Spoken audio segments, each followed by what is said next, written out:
Chapter 15. Han Shuo understood in his heart that Eric must be rapidly approaching him with his sword in hand, wanting to kill him just like how he killed Dylan. This was because Han Shuo could feel the killing intent faintly approaching from behind. At this moment, Han Shuo focused his attention for the first time in his life. He didn't know if it was because of the magical yuan he was training in, but the current Han Shuo was not only extremely nimble, even his courage had grown. Otherwise, if it was according to his previous personality, there would only be fear left in his heart and no other thoughts. At this moment, the magical yuan within Han Shuo's body circulated at a much faster speed than usual. As he ran, he felt that his entire body was filled with inexhaustible strength. Add to that the fact that Han Shuo was extremely familiar with the terrain. He turned left and right as he ran, and actually managed to shake off Eric by a distance. Eric was startled. He didn't seem to have anticipated that Han Shuo would run so fast.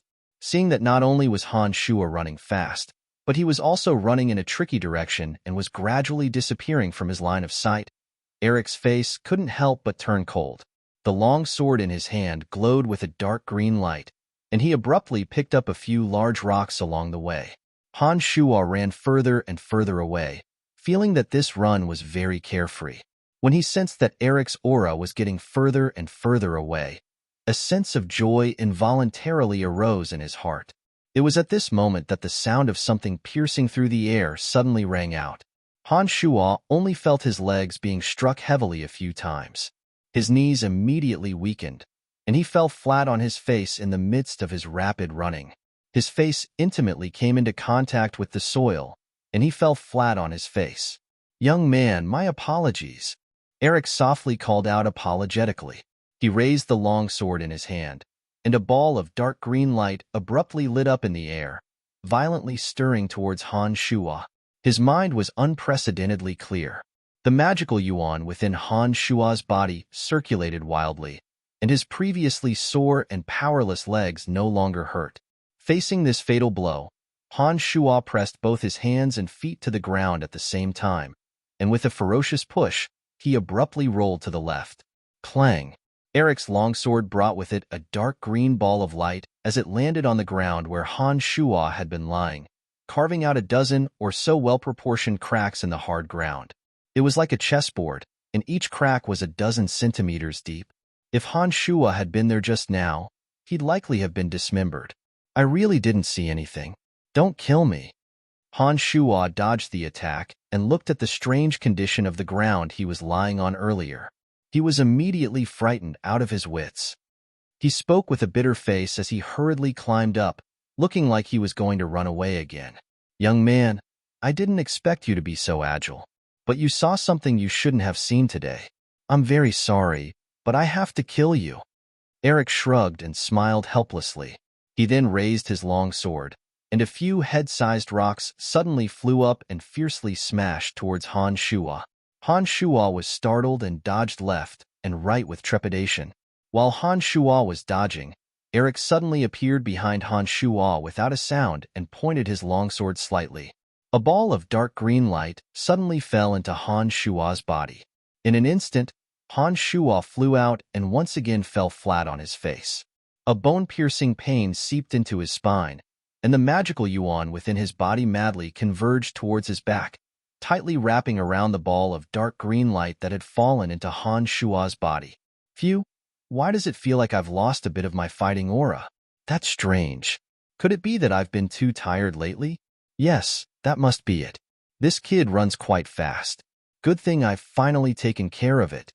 Just as Han Shuo was about to continue running, he suddenly heard Eric mumble to himself. The state of Han Shuo's body just now was exactly the same as when Claude's fighting aura had entered his body.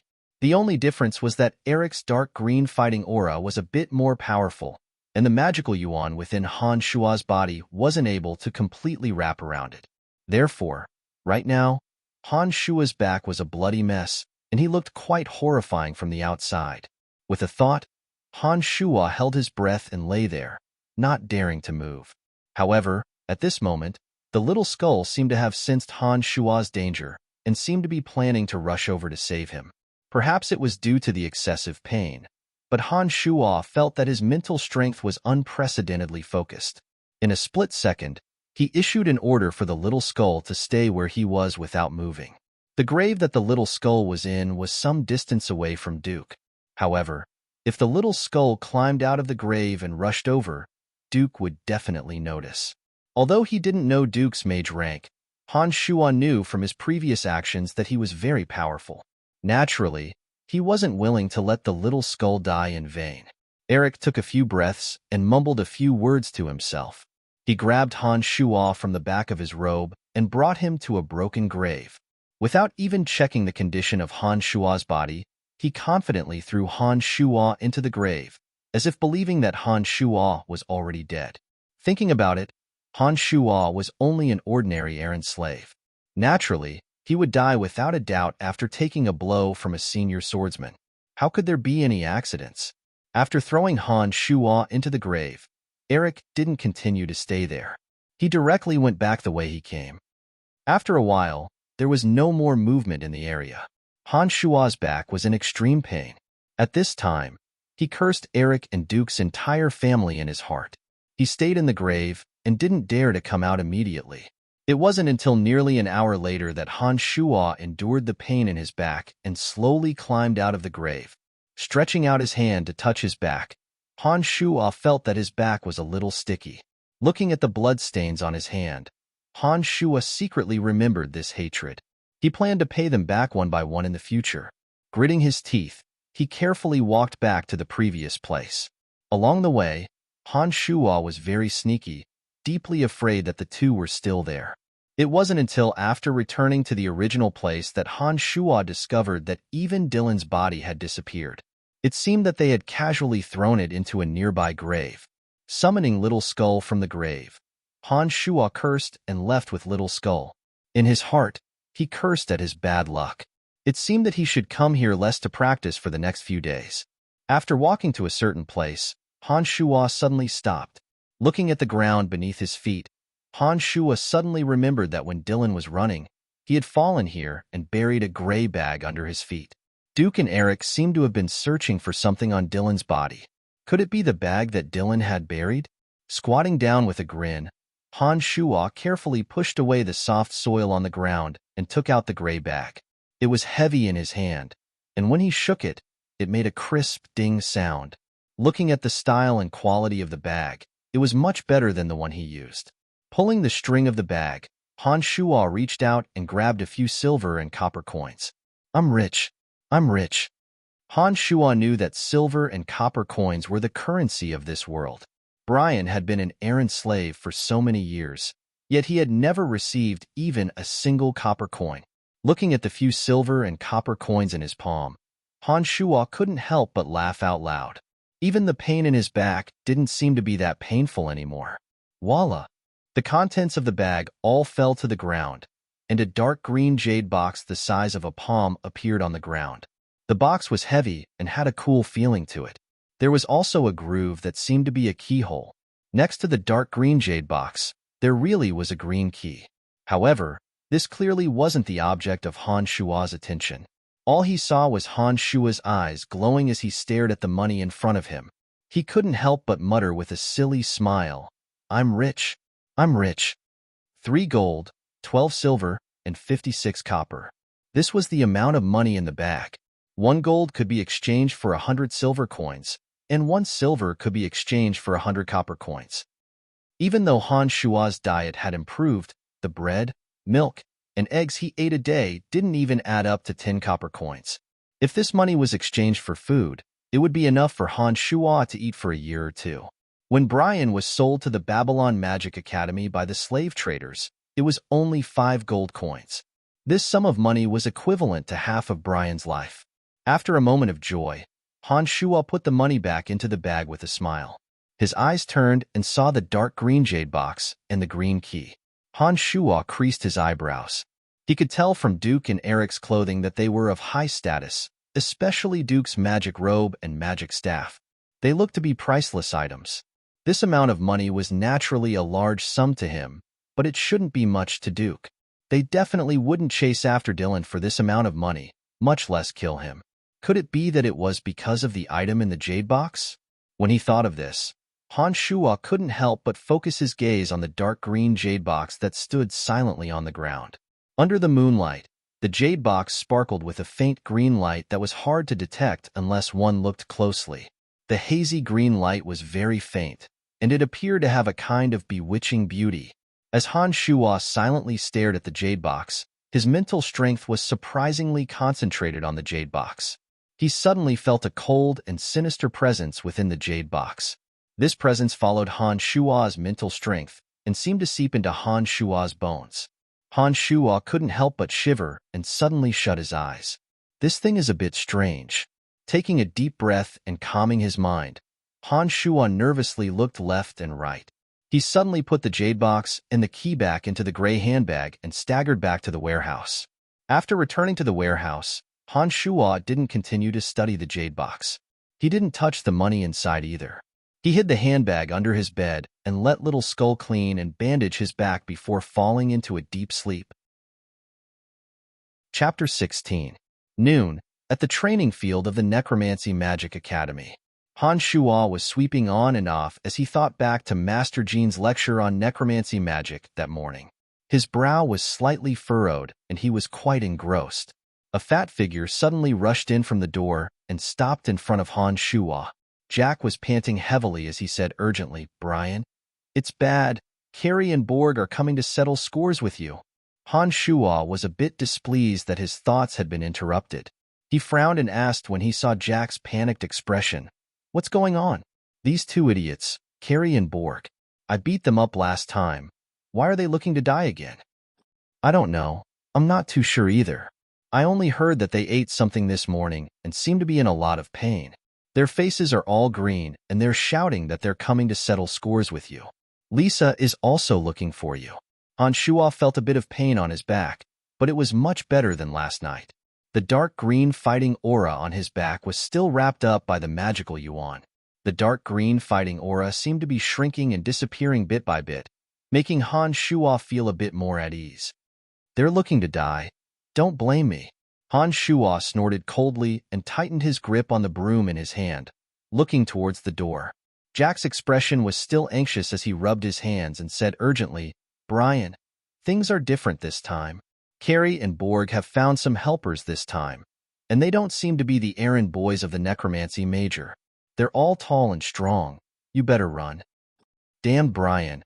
How dare you plot against us? I'll show you what's coming today." Carrie's voice had already traveled in from outside amidst Jack's urgent urging. A group of people had already blocked the door to the training field by the time his voice had sounded. Carrie's and Borg's faces turned green. As soon as they entered, Borg let out an ugh and suddenly hugged his stomach. His body convulsed, and he spat out a mouthful of black liquid. His breath immediately emitted a bitter sour taste. When Carrie saw what Borg had vomited out, his already pale face turned even uglier. It seemed that his stomach was also in discomfort. He reached his hand into his throat as if he wanted to vomit something out, but nothing came out. "Brian, what did you make Lisa refine for us to eat? You're the death of us. I'll kill you today." After vomiting for a while, Borg's body was a little weak. He held onto the door with one hand and pointed at Han Shuo with the other and said angrily. Smiling inwardly, Han Shuo couldn't help but be speechless. Last time Lisa had asked him why he'd suddenly become so nimble and strong, he just randomly spouted some nonsense to brush her off. Who would have thought that Lisa would take it seriously and actually brew out those disgusting things? It looked like she'd experimented on Borg and Carrie. No wonder the two looked like they were on the verge of death. "No, I didn't." Han Shuo shook his head and said with a blank face, looking quite silly and innocent.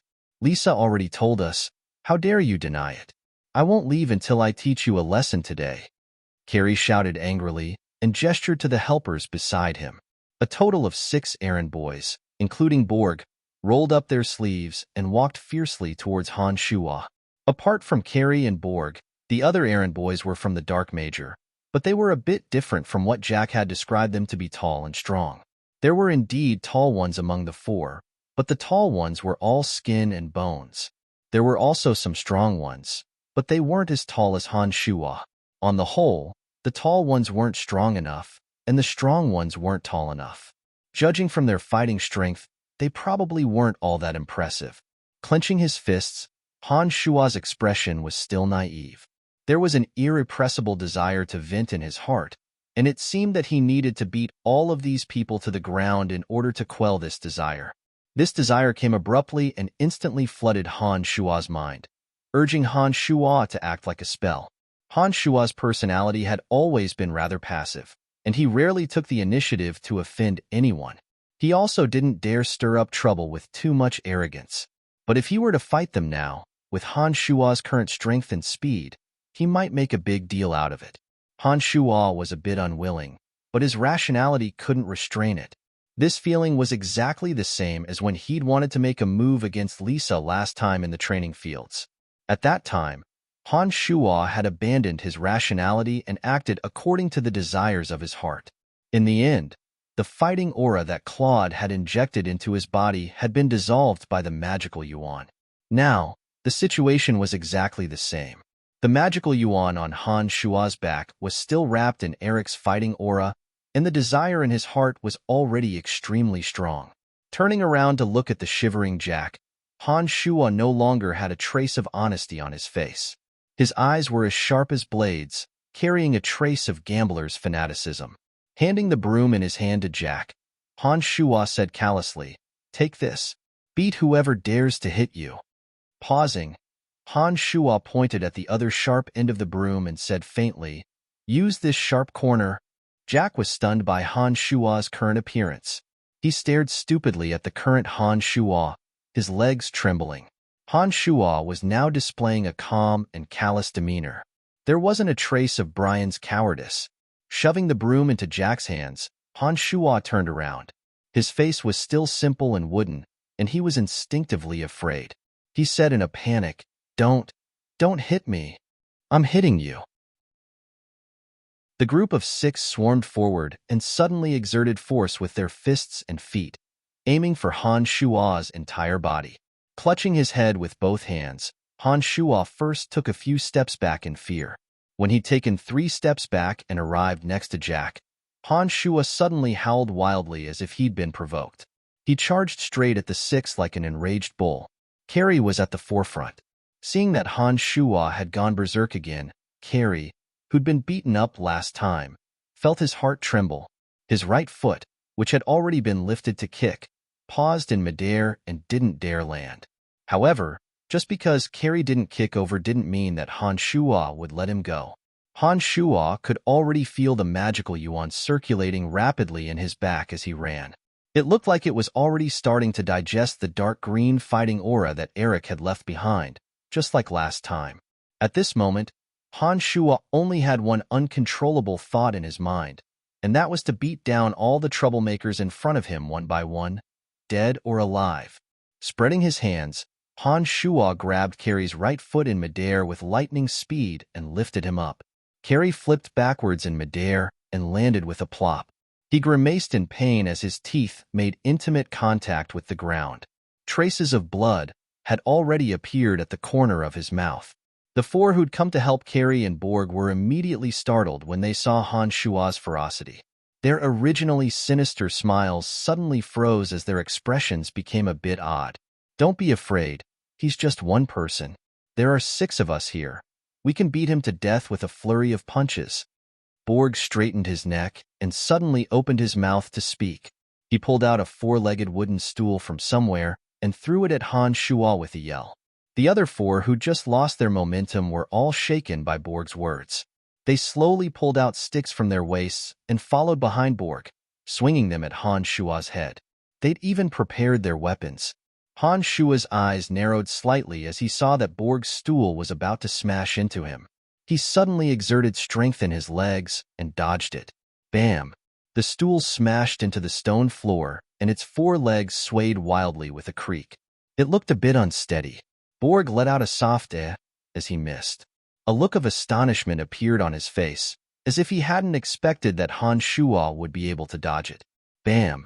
Han Shua's fist smashed into the bridge of Borg's nose, causing blood to blossom. Borg threw his head back and staggered 2 steps back. He even loosened his grip on the stool in pain. Han Shua lowered his head and laughed coldly. He grabbed the stool that Borg had dropped and turned to face a short, stocky, red-haired ambusher behind him. The wooden stick whooshed through the air. Just as it was about to land on Han Shua's head, the stool was abruptly lifted and forcibly stopped the stick. Grabbing a stool leg with one hand, the magical yuan in Han Shua's back circulated faster and faster. Han Shua could clearly feel the fighting aura that had been wrapped around him disappearing into the magical yuan. Han Shua's hands seemed to have an inexhaustible amount of strength as he grabbed a stool with one hand and abruptly tore it apart. The entire stool was torn in half with a creak. Han Shua grabbed one side with one hand and kicked out with his right foot, hitting the ambusher squarely in the lower abdomen. The ambusher's face immediately turned deathly pale as he crouched down in pain. Han Shua wasn't going to let him off so easily. He was feeling extremely carefree at this moment and only wanted to vent his frustrations. His left and right hands worked at the same time, smashing the stool repeatedly at the ambusher's head and face. Blood instantly burst out from the ambusher's forehead and dyed the stool in Han Shua's hands red. "Stop him. This damned lunatic. He'll kill Alva." Borg cried out in terror as his nose was flattened by Han Shua's punch.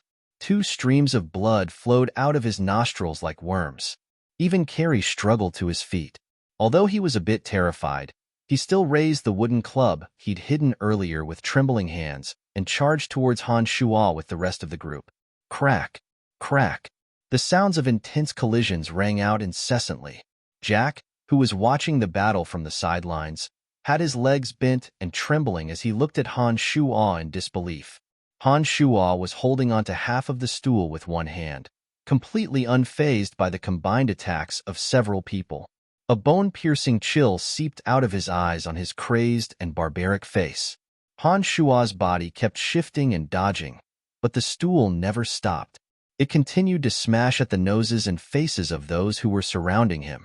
In just a short while, all 6 of them had blood bursting out of their faces. At this moment, Jack was completely dumbfounded by Han Shua's callous methods. He never dared to imagine that the cowardly and meek Han Shua would one day have such a ruthless side to him. Just as Jack was in a daze, the fighting aura that Eric had left behind on Han Shua's back was finally being slowly refined by the magical yuan as he fought as he pleased. It was only at this moment that Han Shua was startled. He suddenly realized what he was doing and couldn't help but feel some lingering fear.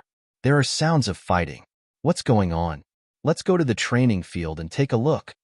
Suddenly, Han Shua heard Fanny's voice from afar, followed by the sound of footsteps rapidly approaching. On the other hand, Carrie, Borg, and the others were still completely unaware.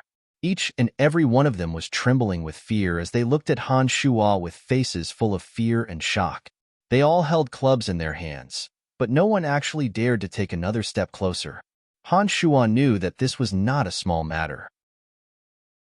His mind quickly churned with ideas, and he suddenly ran towards the entrance of the training field. As he ran, Han Shua carelessly wiped the fresh blood on the stool on his face and forehead, then casually threw away the 2 blood-stained halves of the stool. He grabbed at the wound on his back where Eric had stabbed him yesterday and tore it forcefully. With a pained howl, the wound that hadn't completely scarred split open in an instant, and fresh blood flowed out and dyed his back red. When he reached the entrance, Han Shua's sprinting speed came to an abrupt halt. He abruptly lay on the ground and struggled to crawl towards the entrance. When he saw Fanny and the others appear, Han Shua extended his blood-stained hands. His forehead and nose were covered in blood, and he whimpered with a face full of fear. Many of them hit me. Save me. Chapter 17. Fanny panicked when she saw Han Shua's pitiful appearance. Her long, slender, and beautiful legs moved quickly as she ran towards Han Shua. "Ah!" Han Shua screamed and looked at Fanny with a deathly pale face. He stammered in pain. "Master Fanny, you stepped on my hand." Fanny was nearsighted to begin with and ran too fast in her panic. She didn't pay attention to what was beneath her feet at all. Add to that the fact that Han Shuo was lying on the ground with his hands outstretched in order to make it look real, and so it resulted in the current situation where he was being stepped on. Fanny was wearing a pair of tall boots with a long, thin heel. Adding to the fact that Fanny had a burst of momentum as she ran, she stepped on Han Shuo's left hand. The pain on Han Shuo's face wasn't fake at all. It was real pain that seeped into his bones. Han Shuo hadn't suffered any injuries in his fight with Carrie and the others, but now that he was stepped on by Fanny, he felt a bone-piercing pain. I'm sorry, Brian. I didn't see your hand reach out so long." Fanny was greatly shocked and hurriedly apologized. She then stepped on Han Shuo's left boot and hastily dodged in her surprise, quickly falling to the right.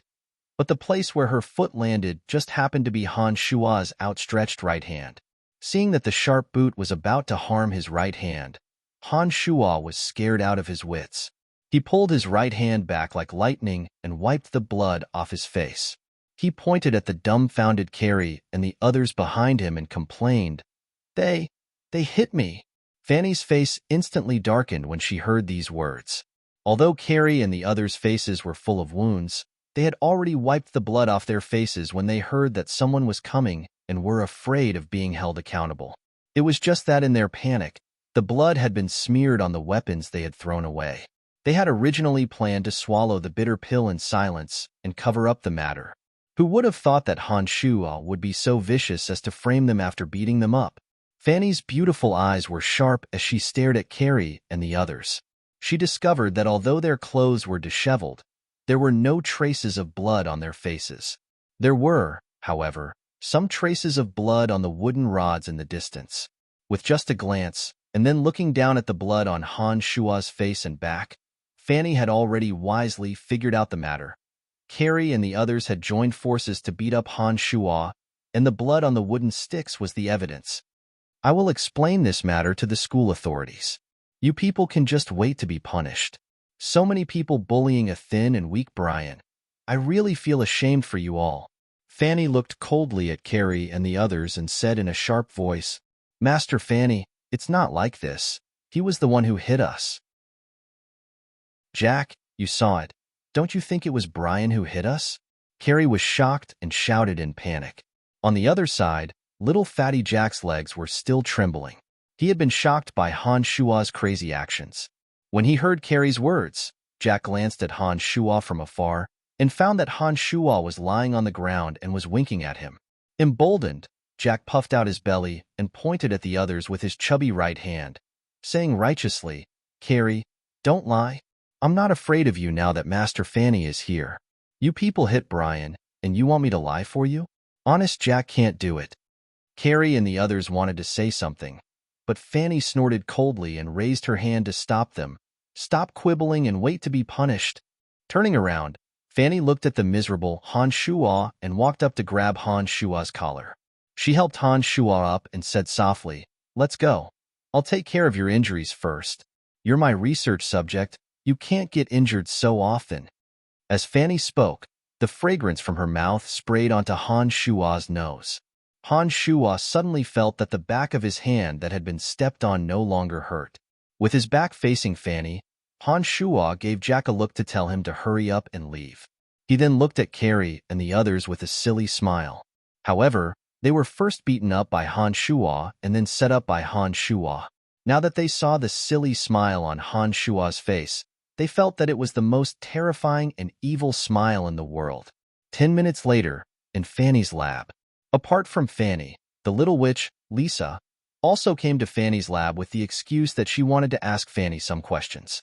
Along the way, Lisa looked at Han Shuo with an odd look in her eyes, making Han Shuo feel that something wasn't quite right. When they arrived at Fanny's lab, Fanny had Han Shuo lie down on the bed and found a bottle of medicine. She was about to help Han Shuo apply it when Lisa laughed lightly and snatched the bottle from Fanny's hands, chuckling, "Master Lisa, you don't have your glasses. Let me help him apply the medicine." Fanny didn't mind Lisa's words and nodded, That's fine. Help him treat his wounds and I'll find some gauze.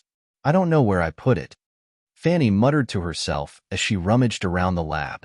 At this time, Lisa held the medicine bottle in her left hand and dipped a drop in her right hand on Han Shuo's back.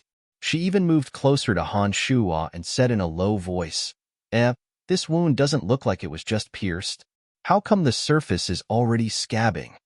Shocked, Han Shuo cursed inwardly. It looked like he had underestimated the strangeness of his body. After training in demonic arts, his recovery rate had increased. The wound that he had received in the early morning had already started to scab, and now Lisa had seen through it. Not making a sound, Han Shuo knew that it was useless to say anything at this time. He might as well play dumb to the end and pretend that he didn't hear what Lisa said. He kept groaning as if his wound was very painful. At this time, an intense pain suddenly came from the wound on his back. Han Shuo immediately cried out in pain and abruptly turned his head to glare at Lisa. When he saw that Lisa's eyes were filled with the smugness of having discovered someone's secret, Han Shuo inwardly cursed that something was wrong. He then laughed foolishly and said the word pain before turning his head away. Brian, what's going on? On the other side, Fanny was still rummaging through the gauze when she heard Han Shuo cry out in pain. She couldn't help but ask from afar, "Oh, Master Fanny, I accidentally touched his wound just now. It's nothing. I'll be more careful this time." Then be careful, Fanny responded and didn't pay any more attention to the situation on this side. A delicate fragrance seeped into his nostrils, followed by hot breaths by his ears. Lisa said lowly, "Damn, Brian. Do you think I don't know that you're pretending to be crazy? Humph. You scared me by pretending to be dead, and then gave me the wrong method of refining medicine. If I hadn't been smart enough to experiment on Carrie and Borg, I would have died because of you. I'll tell you the truth. I arrived at the lab before Carrie and the others.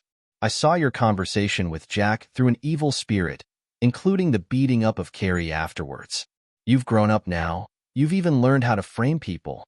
Hee hee, not bad, not bad." Lisa continued to apply the medicine on Han Shuo as she spoke. However, it was obvious that Lisa was purposefully messing with Han Shuo and often applied force to Han Shuo's wound. Now that Lisa had seen through Han Shuo's disguise, he was a bit perturbed.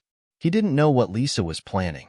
Although his wound was in great pain, he didn't dare cry out loudly and could only grit his teeth and cry out in a low voice. Her small, fragrant lips moved to Han Shuo's ear, and her fragrance wafted into Han Shuo's face. Seeing that Han Shuo wouldn't make a sound, Lisa immediately said viciously, "Damn it, you even kissed me in the training fields last time, and touched that place of mine. I won't let you go. I'll wait for you at the fake mountain behind the school building tonight. You're dead if you don't come." Lisa pressed down hard on Han Shuo's wound again after she'd finished speaking. Seeing that Han Shuo was grimacing in pain and groaning, she giggled delightedly. She then walked in front of Fanny and handed the medicine to Fanny, saying, "Master Fanny, I've already applied the medicine on him. I suddenly remembered that I have something to do and will be leaving first. I'll ask you about the difficult problem tomorrow."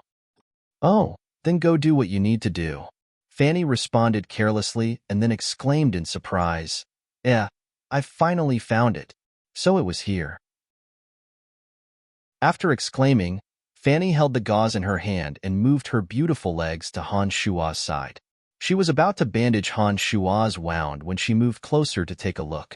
She couldn't help but say in confusion, why are there signs of scarring on the surface of the skin?" Han Shuo's head was tilted towards the bed. He'd been worried about Lisa's actions just now and didn't know how he was going to face her tonight. Now that he heard Fanny's words, his heart jumped again, wondering if even Fanny was suspicious of him. Fanny furrowed her brow and thought for a moment after she'd said this. Her brow then relaxed and she exclaimed in a self-righteous manner, "Ah, the swelling on your forehead also quickly subsided when Fitch hit you last time. Don't tell me it's because you were hit by the agony of the undead magic that caused the change? Oh, this is unbelievable." Han Shuo had nothing to say to Fanny's self-righteousness. He really didn't know how her brain could be so imaginative, to be able to find a suitable explanation for something so outrageous. Fanny sighed to herself after she'd finished speaking and then started to bandage Han Shuo's wound. Her movements were quite gentle, as if she was afraid of hurting Han Shuo. Han Shuo sighed inwardly that Fanny's technique was indeed much better than Lisa's.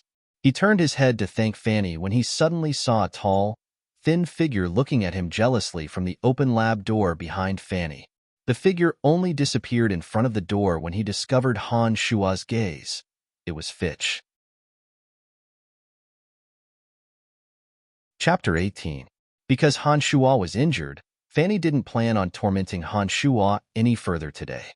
She let Han Shua go after bandaging his wounds and seeing that he was fine. Han Shua felt a bit vaguely vexed along the way. He hadn't thought that Lisa would see through his act so quickly.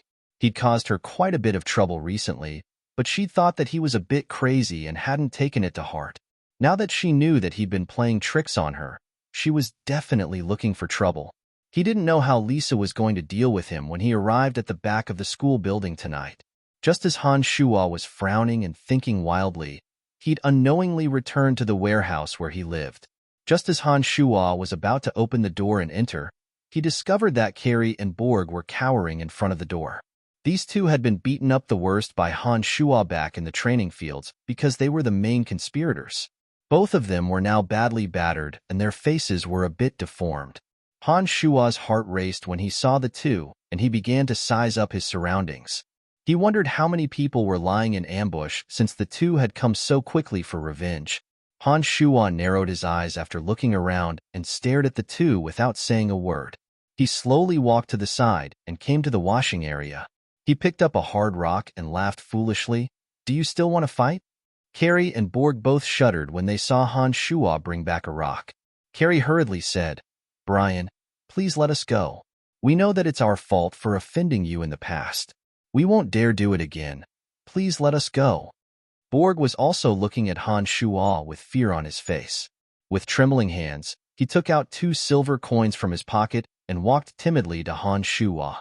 He handed them to Han Shua and pleaded, "Brian, this is our sincerity. Please ask Master Fanny to let us go. Otherwise, the school will expel both of us. Our families are very poor, and we rely on our odd jobs at the Babylon Academy of Magic and Force to earn a few silver coins to survive. Please let us go." So it was begging for mercy. Han Shua casually threw the stone in his hand to the side. The naive look in his eyes faded away. He placed his hands on his shoulders and looked at the two of them leisurely. After a while, Han Shua smiled and said, "I don't want these 2 silver coins." Borg and Carrie glanced at each other and then looked at the calm and unruffled Han Shua. They both knelt down on one knee and begged Brian, "Please let us go. We won't dare do it again. Get up and talk. Get up and talk." Han Shua hurriedly moved closer to the two and helped them up from the ground with a smile. He then said, "I don't want the silver coins, but I'll ask Master Fanny to let you go if you agree to one condition. I won't make trouble for you in the future." At this point, how could Borg and Carrie not know that Han Shua had been playing the fool all along? Han Shua's cruel methods in the training fields had intimidated them to the point that they no longer dared to harbor any thoughts of revenge. The current Han Shu had completely exceeded their imaginations.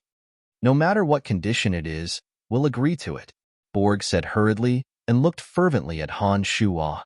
Nodding his head, Han Shua looked at the two unruffled in the midst of chaos and said lightly, "In the future, the two of you will be more diligent in helping me with Aaron's missions. As long as you agree, I'll go plead for mercy on Fanny's side." "No problem, Brian. Don't worry. We know what to do, and we'll definitely complete your missions well." Carrie hurriedly agreed, as if afraid that Han Shua would go back on his word. There were only 4 Aaron students in the necromancy major. If Carrie and Borg were really kicked out by the school authorities and no replacements could be found in a short period of time, then the missions that had originally belonged to the two would inevitably fall to Han Shua and Jack. In this way, Han Shua would no longer have any free time. This was naturally something that he didn't want to see. Now that Carrie and Borg had agreed to finish Han Shua's tasks, Han Shua would have more energy to do other things. What goes around comes around. Brian had always helped the two with a lot of extra work back then. Now that the tables had been turned, it could be said that he was indirectly helping the unlucky Brian take revenge. Seeing that the sky had already darkened, Han Shua thought that it was almost time for his appointment with Lisa. He couldn't help but say a bit impatiently, all right, I still have to make a trip to the back of the school building. You guys can go back if there's nothing else. Be careful in the future and don't think that I'm crazy and stupid. If you dare reveal what happened today, I'll beat you up until you can't even recognize each other." When Carrie and Borg heard Han Shua's chilling threat, they both hurriedly agreed. Han Shua's merciless and ruthless methods had already left a deep mark in their hearts last time in the training fields, making it so that they didn't dare harbor any thoughts of revenge. Just as Han Shua was about to leave, Borg suddenly thought of something and called out to Han Shua, "Brian, when you get to the back of the school building, don't walk through the fake mountain. Lisa just instructed Carrie and I to set up 3 traps, including a net and a hole. She said that it's to test the intelligence of the summoned creature, so don't walk in by accident." Han Shua was stunned and understood after a moment's thought. It looked like Lisa had long since prepared for this. She wasn't testing the summoned creature's intelligence, she prepared it specifically for him. "Where did you guys set up the traps? Tell me in detail so that I don't really walk in when it's dark." Han Shua frowned as he spoke to Borg and Carrie. How would the two know that Lisa had set up the traps specifically to deal with Han Shua? Add to that the fact that they had a favor to ask of Han Shua on one hand, and they were truly afraid of Han Shua on the other. They hurriedly explained the locations of the 3 traps to Han Shua in great detail. See you tomorrow. Remember to wipe down the stone statues along the way first. I want to sleep in tomorrow." Han Shua casually instructed the two and walked towards the fake mountain behind the school building as if nothing had happened. At the corner of a fake mountain behind the dark major school building, the little she-devil Lisa hid behind the fake mountain, a trace of a mischievous smile tugging at the corners of her lips. Her eyes sparkled as she looked excitedly at Han Shua, who was gradually appearing in the distance. "That damn Brian. He actually dared to play the fool and play tricks on me. Not only did he scare me by pretending to be a corpse, he kicked my butt in the training field, and even gave me a disgusting refining recipe. See if I don't screw you to death this time." Lisa thought hatefully in her heart as she tightened her grip on the rope in her hand. The other end of the rope was tied in a circle and placed on the path that Han Shua had to take to reach the fake mountain. As long as Han Shua's 2 feet stepped into the circle, Lisa would pull with all her might, and she would be able to immediately bring Han Shua down. A large net had long since been spread out from a protruding rock in the sky, waiting for Han Shua's legs to be bound. Lisa laughed coldly in her heart as she watched Han Shua walk over in a daze. She only saw Han Shua look left and right as he slowly walked forward like a thief. He said as he walked, "Lisa, where are you? Come out." "I'm here. Come over. I have something to say to you. If you don't come, you're dead." Lisa snorted softly from behind the fake mountain. Han Shua looked left and right as if he didn't know anything and walked towards the trap with the rope. Lisa's heart leapt with joy and she tightened her grip on the rope in her hand with some excitement, waiting attentively for Han Shua's 2 feet to fall into the trap. Just as one of Han Shua's 2 feet was about to fall into the trap, he suddenly stopped and yelled out again, "Lisa, where are you hiding?" The trap was just a few inches in front of Han Shua's feet. Lisa almost couldn't control herself and was about to make a move as she watched Han Shua about to step into it. However, when she discovered that Han Shua had suddenly stopped, her heart abruptly trembled in her miscalculation.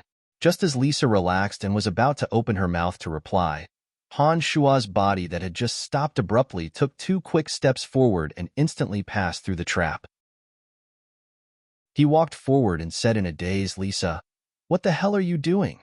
In this way, Han Shua's trap and rope had been easily evaded by Han Shua's sudden pause and instantaneous movement.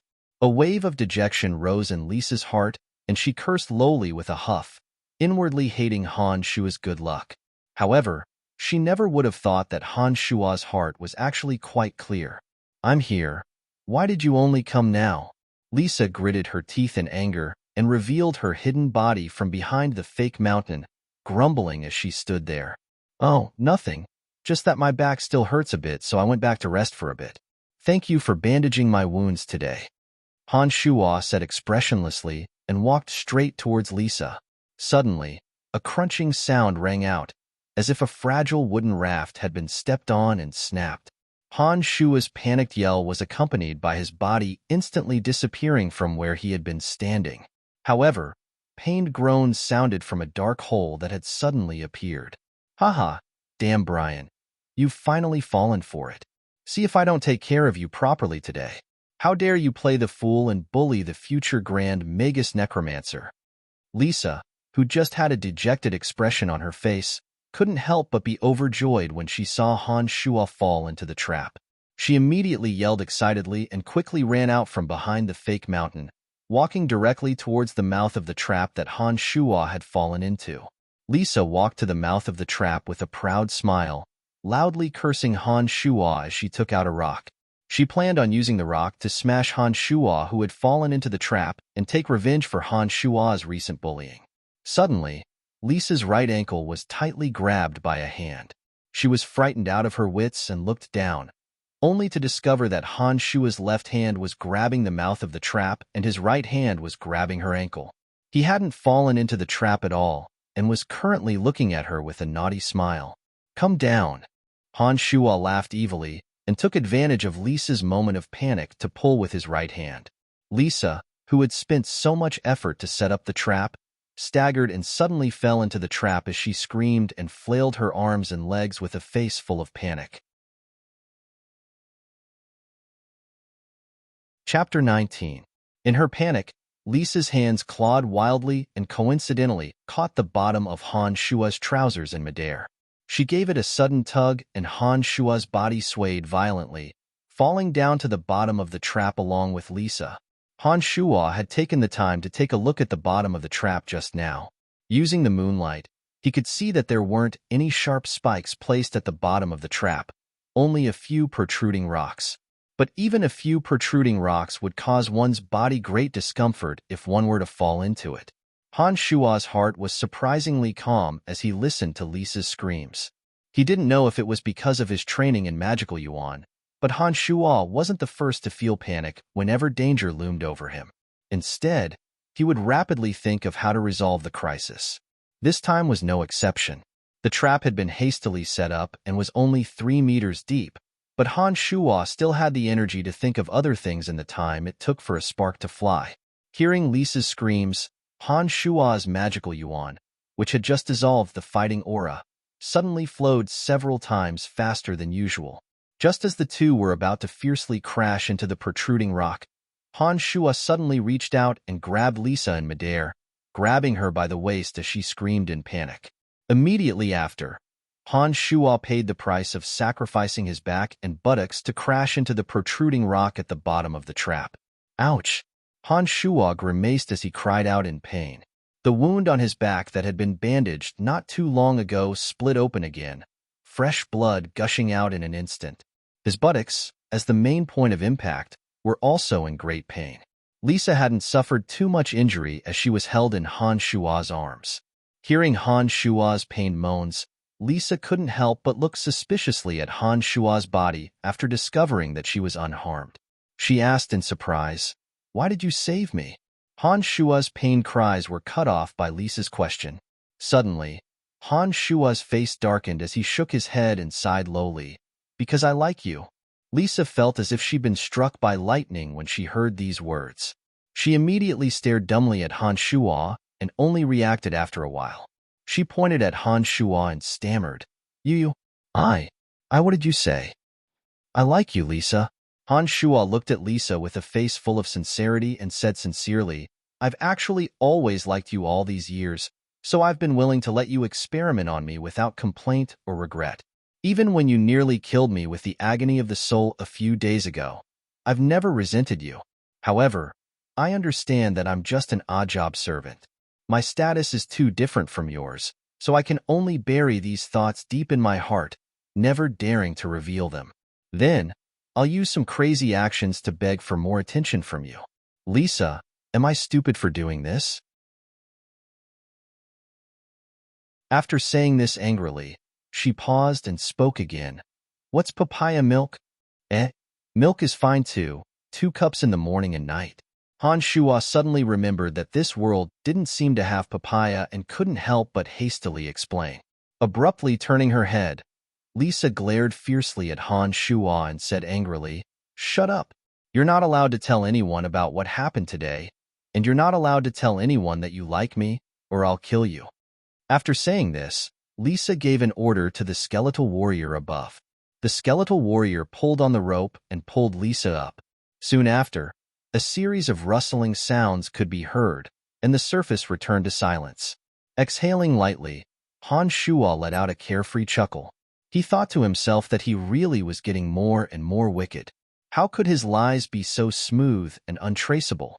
Now that Lisa had let him off so easily, it was clear that this method was surprisingly effective. Snickering, Han Shuo walked a few steps and saw that the rope that Lisa had left behind was still there. He reached out and tugged at it, discovering that the other end should be wrapped around the fake mountain. Han Shuo was overjoyed. He understood that Lisa must have lent him a hand in passing before she left. After grabbing the rope and climbing out, Han Shuo swaggered back to his warehouse. Letting the little skull rebandage his back, Han Shuo first practiced his magical yuan. He felt that not only had the magical yuan in his body grown a bit stronger, but it was also circulating a bit faster. After practicing the mystical glacial spell fire for a long time, the magical yuan could already circulate to his wrist. Han Shuo couldn't help but be overjoyed.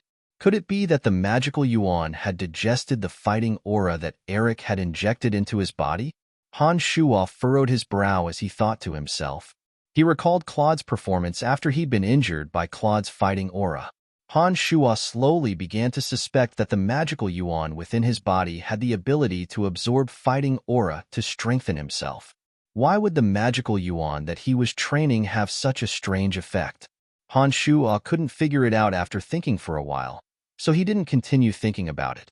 He then began to meditate and train his mental strength. As his mind went blank, Han Shuo suddenly felt restless as he was training his mental strength. He couldn't immediately enter a meditative state like he normally would, as if something in his surroundings was disturbing his meditation, as if it was calling him. This feeling was very strange. At first, Han Shuo didn't pay attention to it, but after being repeatedly disturbed in his meditation, he began to pay attention to this feeling. After Han Shuo calmed his mind and sensed, he immediately sensed that the thing that had disturbed his meditation seemed to be coming from under the bed, and there was only the bag that he had gotten from Dylan under the bed. With a thought, Han Shuo reached into the bag and took out the sinister dark green jade box. Feeling the cold air from within the dark green jade box, Han Shuo couldn't help but shiver. He began to carefully examine the green jade box. The thing that had interrupted Han Shuo's meditation was the dark green jade box in front of him. Han Shuo still didn't know what was inside the jade box. Han Shuo hadn't paid much attention to it last time, but now, in order to smoothly meditate, Han Shuo had no choice but to pay attention to this jade box. Picking up the green key, Han Shuo inserted the key into the groove in the jade box. After exerting force left and right, he discovered that he couldn't twist the key. He couldn't help but reveal a puzzled expression. The key couldn't open the jade box. Han Shuo was surprised and began to feel puzzled. Carefully recalling the situation from last time, a thought struck Han Shuo and he slowly focused his mental strength on the jade box. Suddenly, a cold air invaded Han Shuo's mind from within the jade box, causing Han Shuo's head to hurt. Forcefully enduring the pain, Han Shuo's mental strength was unprecedentedly focused. Even the magical yuan within his body circulated much faster than usual. Enduring the invasion of the cold air from within the jade box, Han Shuo tried to twist the key again. With a snap, the key twisted to the right and the jade box suddenly sprang open, revealing the item hidden within. Chapter 20. As soon as the jade box was opened, a gust of frigid air overflowed. The temperature in the warehouse began to plummet rapidly. Han Shuo couldn't help but shiver once again. He then focused all his attention on the item within the green jade box. It was an emerald green ball. The surface of the ball was like jade, and it even sparkled with a faintly discernible green halo. There was a small red in the center, like a rolling drop of fresh blood, swaying continuously within the ball. A sudden pain in his head, Han Shuo felt his mental strength begin to rapidly drain into the ball. It was somewhat similar to the feeling when he used necromancy magic. The green surface of the ball became even more emerald after Han Shua's mental strength had flowed into it. The red dot in the center, like a drop of fresh blood, suddenly lit up with a blood-red light. Piercing pain. It was like a sharp dagger violently stirring in Han Shua's brain. As his mental strength rapidly drained away, Han Shua's brain was in so much pain that he was hovering between life and death. Han Shua had never experienced such cruel pain in his entire life. At this moment of extreme pain, Han Shua should have fainted in a daze, but the strange thing was that Han Shua's mind was unprecedentedly clear. Han Shua even felt that it was precisely because his mind was unprecedentedly clear that the pain was infinitely magnified.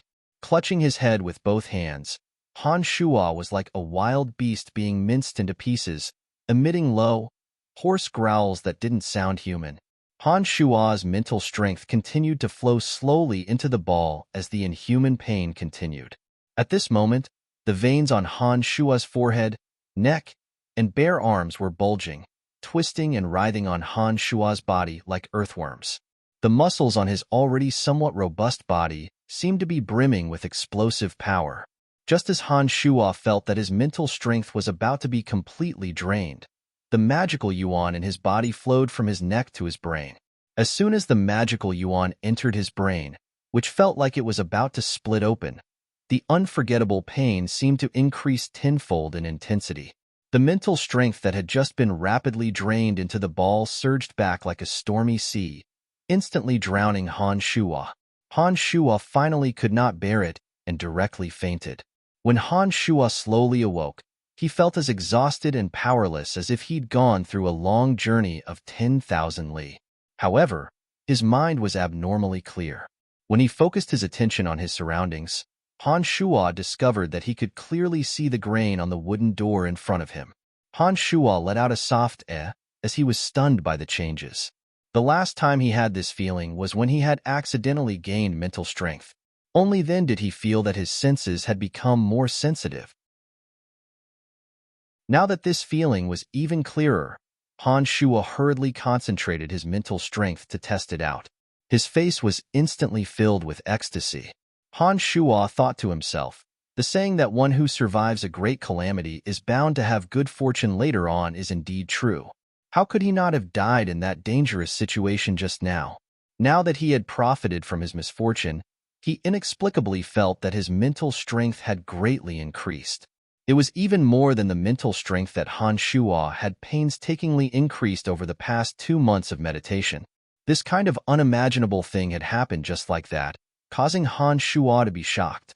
His gaze once again landed on the dark green ball in front of him. At this time, the faint green halo on the surface of the ball seemed to have dimmed a bit, but the captivating red that resembled a drop of fresh blood was even more vivid. Frowning, Han Shua moved a few inches away and carefully sized up the emerald green ball. He suddenly felt that this ball was extremely similar to something else. After some careful thought, Han Shua was startled. He suddenly felt that this ball was very much like an eyeball. After this feeling arose, Han Shua carefully observed the ball, feeling that the more he looked at it, the more similar it seemed. As the bright red drop of blood within the emerald green ball rolled, it was as if an eye was turning and sizing him up, giving Han Shua an extremely strange feeling. Shuddering, Han Shua abruptly closed the jade box, feeling his hair stand on end. With a clack, the jade box was locked again, and the key that had been inserted into the groove automatically popped out. Shaking his head, Han Shua discarded the association between the ball and the eyeball from his mind. He pondered silently in his heart, feeling that this ball was a bit odd the more he thought about it. If it wasn't for the fact that his magical yuan had suddenly circulated to his brain today, his mental strength would certainly have been sucked dry by this ball, and he wouldn't have been able to withstand the inhuman pain and become a true lunatic. However, when the magical yuan had finally circulated to his brain, the mental strength that had been sucked out had suddenly returned like a river flowing backwards, and had even greatly increased his mental strength. This made Han Shua feel that this ball was even more bizarre and unfathomable. He vaguely felt that this ball was absolutely not an ordinary item. Otherwise, Duke wouldn't have killed Dylan for the sake of this jade box. As for the emerald green ball within the jade box, Han Shua couldn't figure out what it was no matter how hard he tried, and what it did. However, this ball had almost turned Han Shua into an idiot, and he still felt a lingering fear when he thought about it now. He immediately put the jade box away and once again placed it under his bed, preparing to investigate what was inside and what it was for. The next day, when Han Shua got up, he felt that his body was much better than it had been yesterday. When he was washing up early in the morning, he saw Carrie and Borg cleaning up the stone statues on the road. The two of them seemed to have woken up much earlier than usual, and were even yawning now. When Carrie and Borg saw Han Shua, they forced smiles on their faces towards Han Shua from afar, reminding Han Shua to plead for them with Master Fanny as soon as possible. After eating breakfast, Han Shua walked straight to the training fields after listening to Master Jean's lecture on the basics of magic while sweeping the corridors in front of the necromancy classroom. Brian, Fitch is in the training fields, asking Master Fanny for some magical knowledge. I beg you, you must hurry and plead for us, or we're really done for. When he was at the door, Han Shua ran into Carrie and Borg, who had just helped clean the training fields. The two hurriedly begged when they saw Han Shua. Nodding, Han Shua said lazily, all right, I'll go find Master Fanny now. Fitch and Jean were estranged, and Fitch had long since become a journeyman mage, so he naturally didn't need to continue listening to Jean's lectures on the basics of magic. When Han Shua arrived at the training fields, he discovered that Fanny had her back to the door. A black strip of cloth was tied to the back of her head, and the black magic robe clung tightly to her perfect body. From the back, Fanny had a slender waist and narrow shoulders, and a round, perky butt, drawing out the exquisite curves of a person's heart. On the side, Fitch looked at Fanny with an intoxicated expression. His eyes sparkled with the light of greed mixed with adoration and lust. He couldn't help but roam over Fanny's wonderful body, and didn't notice Han Shua's arrival at all. Fitch, watch closely. Even though my eyes are blindfolded, I can still use my previous memories to instruct the dark creatures to find the right target to attack. Fanny's eyes were covered by the black strip of cloth. As she spoke, several zombies leapt over some obstacles and viciously smashed the wooden statues with the clubs in their hands. Fanny, who was focused on teaching, naturally didn't know that Fitch wasn't paying attention to what she was saying at the moment. Fitch's attention was completely focused on her wonderful curves. Han Shua saw that Fitch wasn't paying attention to Fanny's explanations at all, and only kept his eyes roving over Fanny's body. No wonder this kid hadn't advanced to Adept Mage after so many attempts. It looked like Fitch must be using Fanny's magical knowledge as an excuse to spend some time alone with Fanny. Fanny was blindfolded now, and must be teaching Fitch how to use his heart to instruct the dark creatures to attack. Han Shua saw many obstacles around him as he walked, and couldn't help but carefully avoid them as he inched closer to Fitch and Fanny. When he was about to reach Fanny and Fitch, who'd been staring at Fanny like an idiot, finally came to his senses. When he turned his head slightly and saw that it was Han Shua, a trace of undisguised disgust appeared in Fitch's eyes. Fitch then waved the magic staff in his hand and chanted a couple of incantations in a low voice. Some of the obstacles on the ground seemed to suddenly come alive, and a few broken white bones abruptly shot towards Han Shua's buttocks. Some ropes also suddenly tightened and coiled towards Han Shua like snakes. Han Shua's body was a bit weaker than usual today due to last night's events. His steps were a bit disorganized as he frantically dodged, and he was finally tripped by a rope that suddenly appeared and fell abruptly towards Fanny and Fitch. Fanny was currently focused on controlling the dark creatures to attack their targets with her mental strength as she continued to narrate to Fitch. Although she heard some sounds, she didn't pay them too much attention.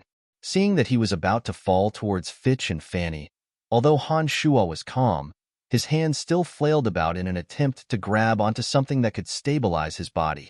But at this moment, a trace of a cold smile tugged at the corners of Fitch's mouth as he raised his magic staff slightly and swung it in the direction that Han Shua was falling towards. It looked like he was obviously up to no good. His mind in a mess, Han Shua forcefully twisted his body slightly to the left in the air, wanting to avoid Fitch's attack. When his body fell towards Fanny, the effects of Han Shua's magical yuan cultivation were revealed. He abruptly tightened his waist and exerted force in his lower abdomen, and his body that was about to pounce towards Fanny actually magically stopped. However, Han Shua's wildly flailing right hand didn't withdraw in time, and it actually landed on Fanny's perky buttocks. In that instant, the mellow, supple, and soft beauty of ecstasy was immediately transmitted to Han Shua's mind through the wonderful contact between Han Shua's right hand and Fanny's buttocks. For some strange reason, Han Shua actually pinched it softly before he abruptly reacted and flew backwards. Han Shua was extremely terrified when he understood his absurd actions just now. He thought to himself that Fanny would never let him go. So why had he pinched her buttocks just now, even though it had felt wonderful? As he flew to dodge, he saw Fitch standing next to Fanny. His eyes were spitting fire, and his entire body was trembling as he looked at him, as if he'd committed the evil deed of killing his entire family. Fanny also cried out in shock and immediately tore off the black cloth covering her eyes. Fanny would never let him go this time. It's over, Han Shua thought. Slap, slap. 2 slaps. 2 red handprints suddenly appeared on Fitch's face as he glared at Han Shua furiously. Chapter 21. I didn't. It was Brian who did it. Fitch's face was wry as he spoke to Fanny with extreme grievance. Slap, slap. Another 2 slaps. This time, Fitch's cheeks were already swollen. Fanny looked angrily at Fitch and said hatefully, "You still dare to quibble? How could an honest person like Brian do such a despicable thing? It must be you." Han Shua was speechless and snickered endlessly in his heart. He hurriedly squeezed out an extremely innocent and honest expression and stared blankly at Fitch and Fanny. He smiled dumbly and said, "What is it? Master Fanny, it really wasn't me." Fitch was even more wrong than Do-E as he covered his cheeks and explained with a pained expression, "Stop quibbling and get the hell out of here now." Fanny looked at Fitch with a face full of exasperation at his failure to live up to her expectations and said viciously. Fitch's face was swollen from the slaps, and he knew that there was no point in explaining himself when he saw that Fanny was on the verge of exploding at any moment. He was deathly afraid that Fanny would act again if he pushed her too far. He couldn't help but smile wryly and nod his head, walking out of the training fields with a dejected expression. Fitch's body paused when he passed by Brian and stared hatefully at Han Shua a few times. He then gritted his teeth and said softly, "You're ruthless." Han Shua seemed to be completely unaware of Fitch's hatred and even flashed a friendly and silly smile at Fitch. He said dumbly, Why have you suddenly put on weight?" Fitch was greatly enraged as he covered his face and looked hatefully at Han Shua again. He then quickly passed through the obstacles in his path and disappeared outside the door in the blink of an eye. "Brian, what are you doing here?" Master Fanny's anger slowly subsided as she asked Han Shua after Fitch had left. "Cleaning up." Han Shua minded his own business and picked up a broom in a corner of the training fields, preparing to clean up the field for the necromancy major students to use. "Oh, so it's like this. By the way, how's the injury on your back? When your injuries are healed, I'll have to take a closer look at what's going on with you. It's incredible that an agony of the soul spell could actually give you mental strength." When facing Han Shua, Fanny appeared to be amiable. She spoke to Han Shua peacefully while helping Han Shua clear some obstacles on the ground without putting on any airs. "Good, much better. By the way, Teacher Fanny, can you not tell the school about what happened yesterday?" Han Shua casually swept the broken bones and dust on the ground. He took the time to sniff his right hand that had just touched Fanny's buttocks. A faint fragrance seeped out from the fingers of his right hand, causing Han Shua's heart to flutter. His eyes immediately looked strangely at Fanny's perky buttocks not too far away. When Fanny had bent over to clear the obstacles, her body was slightly arched, contrasting the curves of her buttocks even more captivating, as if it carried a kind of magical allure. Fanny was a bit surprised when she heard Han Shua's words. She straightened her body and turned to look at Han Shua, asking in surprise, "Why?" Brian, you're too inattentive. You've stepped on the broom." Han Shuo had a guilty conscience when he hadn't anticipated that Fanny would suddenly turn around. He hurriedly removed his foot from the broom and said with a silly smile, "Carrie and Borg are actually very good people. If you tell the school about this, they'll be expelled. Their families will have a hard time without their silver coins in the future." When these words were spoken, Fanny looked at Han Shuo with some surprise. Her dark eyebrows furrowed slightly, and she smiled after a while. "Brian, you're always so kind. They bullied you, but you're still pleading on their behalf. Forget it. Since you, the victim, have said so, I won't make things difficult for them. You're the key to my experiment, so remember to tell me if anyone bullies you in the future." Kind. Han Shuo was speechless, thinking to himself that he was indeed very kind now. Otherwise, he wouldn't have taken the opportunity to coerce Carrie and Borg into doing things for him. If it wasn't for the fact that the two of them had left, he and Jack would have had to shoulder heavy responsibilities. Who would care about their lives? While Han Shuo's thoughts were running wild, Fanny looked suspiciously at Han Shuo and opened her mouth again. "Brian, I don't think you're that crazy. Otherwise, why would you say such things?" Starting with surprise, Han Shuo's heart immediately trembled. He hastily scratched his head and said with some embarrassment, Sometimes I suddenly feel dizzy and I don't know what I'm going to do after that." "I see. It looks like the agony of the soul did have some negative effects when it landed on you. Don't worry too much. I'll give you a careful examination when the injury on your back gets better.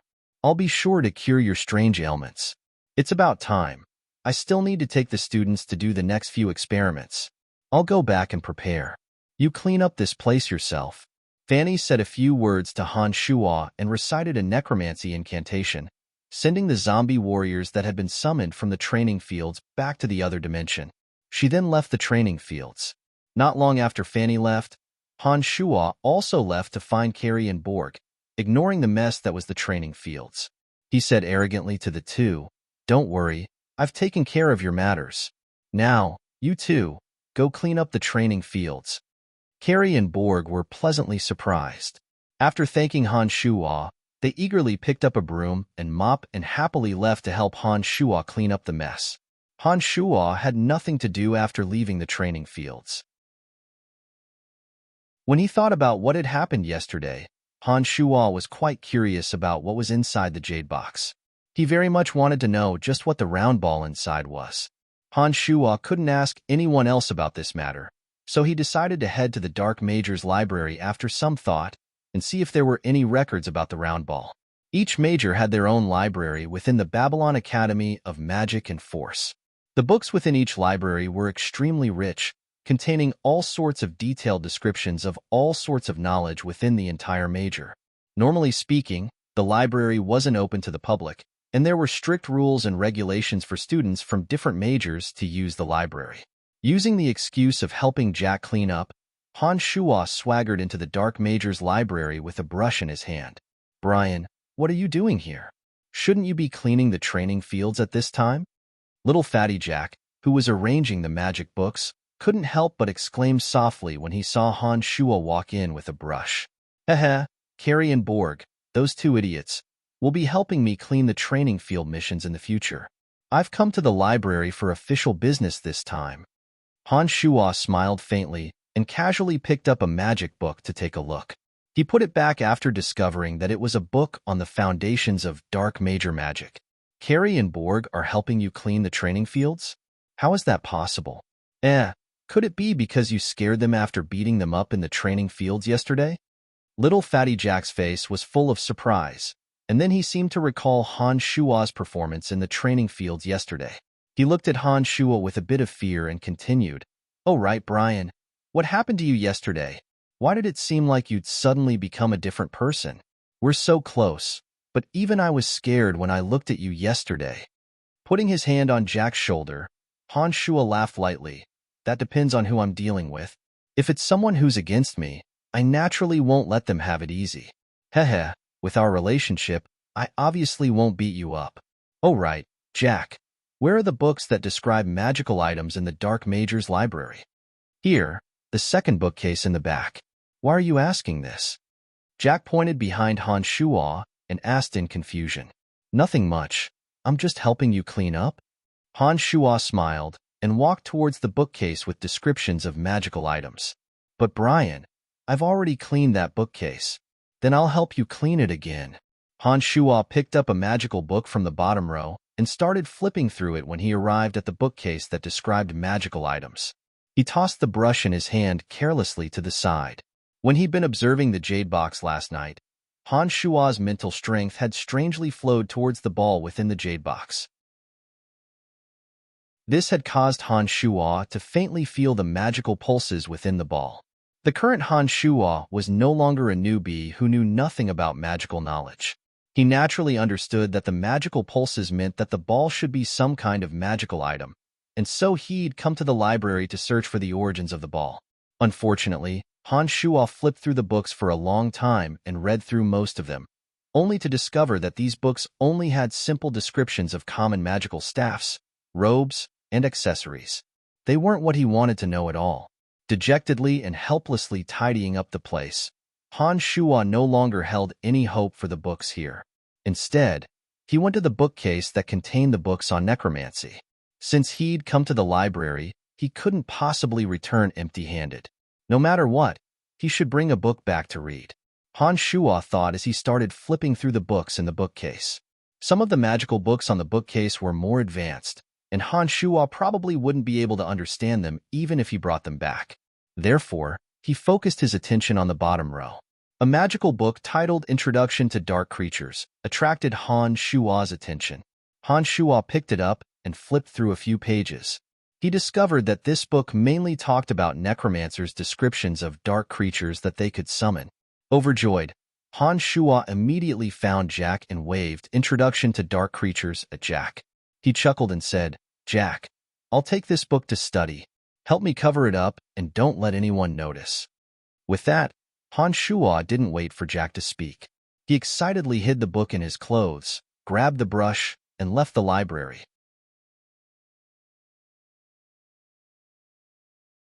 Chapter 22. Time flew by, and half a month had passed in the blink of an eye. This half a month was the most relaxing period of Han Shuo's life. Borg and Carrie had taken on Han Shuo's cleaning duties separately. Add to that the fact that Han Shuo's back was injured, and Fanny hadn't sought out Han Shuo for research. Han Shuo had learned from Jack that even Fitch had once again gone to undergo the Adept Mage Advancement trial. Therefore, this major enemy was no longer a threat for the time being. Ever since Han Shuo's shameless confession at the bottom of the trap, Lisa's attitude towards Han Shuo had undergone a drastic change. Not only did she no longer cause trouble for Han Shuo, but she also frequently defended Han Shuo and forbade other students from using Han Shuo to practice necromancy magic at this time. Since then, apart from eating, drinking, and taking a dump, Han Shuo had spent all his free time training his magical yuan and studying the two books, The Foundations of Necromancy and A Summary of Dark Creatures. Actually, because of his training in magical yuan, the injuries on Han Shuo's back had long since healed. There wasn't even a scar left behind. The current Han Shuo had grown another 2 centimeters taller and was now 1.7 meters tall. Because of his training in magical yuan and sufficient nutrition from his meals, his originally frail body was slowly becoming stronger and stronger. The muscles on his chest, abdomen, and arms were even beginning to bulge. Without anyone noticing, Han Shuo's body and strength were slowly changing without anyone noticing. The training of the mystical glacial spellfire had also reached a critical juncture. When Han Shuo circulated his magical yuan, he could already follow the path of the mystical glacial spellfire and circulate the magical yuan into his palms. Every time Han Shuo circulated the mystical glacial spellfire and circulated the magical yuan to his 2 palms, he could feel that one of his palms was icy cold and the other was scorching hot. Furthermore, the skin on his palms would turn a faint purplish red, making his palms look very strange. Regarding the strange jade box, Han Shuo did not act rashly during this period of time, afraid that the situation from last time would happen again. Before figuring out what the ball was and what it could do, Han Shuo didn't dare to take any more risks. After half a month of studying an overview of dark creatures, Han Shuo had a clearer understanding of some of the dark creatures summoned by the necromancy major. He understood some of the communication methods between the summoned creatures and the summoner. He also understood how to send the summoned dark creatures to another dimension. Except, although there was a magical incantation to send the summoned creatures of darkness to another dimension in the Compendium of Creatures of Darkness, and Han Shuo believed that he was completely capable of doing this with his current mental strength, he hadn't dared put it into practice. This was because Han Shuo didn't know if he would be able to summon the little skull again after sending him to another dimension. This little skull with 7 bone spurs had been meticulously refined by Han Shuo through refining demonic treasures. Not only was it stronger than the average skeleton in all aspects, it also had a terrifying immunity to light magic. During this period of time, Han Shuo and the little skull had interacted day and night, and the little skull had helped Han Shuo a lot. Han Shuo already had feelings for him, and was worried that if he were to send the little skull to another dimension, he might not be able to summon the little skull the next time, and then he would lose him forever. It was precisely because of this concern that Han Shuo had the confidence to send the little skull back to the other dimension, but he didn't do so. He would rather let the little skull stay under the bed, even at the risk of being discovered by others, and insisted on keeping the little skull there. The little skull in front of him was lying lazily in the wooden barrel. Its bones were as dark as ink and shone with a misty light. For the past half a month, Han Shuo had often infused magical yuan into the small wooden barrel, using the magical yin concentration matrix to slowly refine it. The little skull had become more and more agile and strong after being refined by Han Shuo. The little skull's bone dagger was even sharper than the average sword.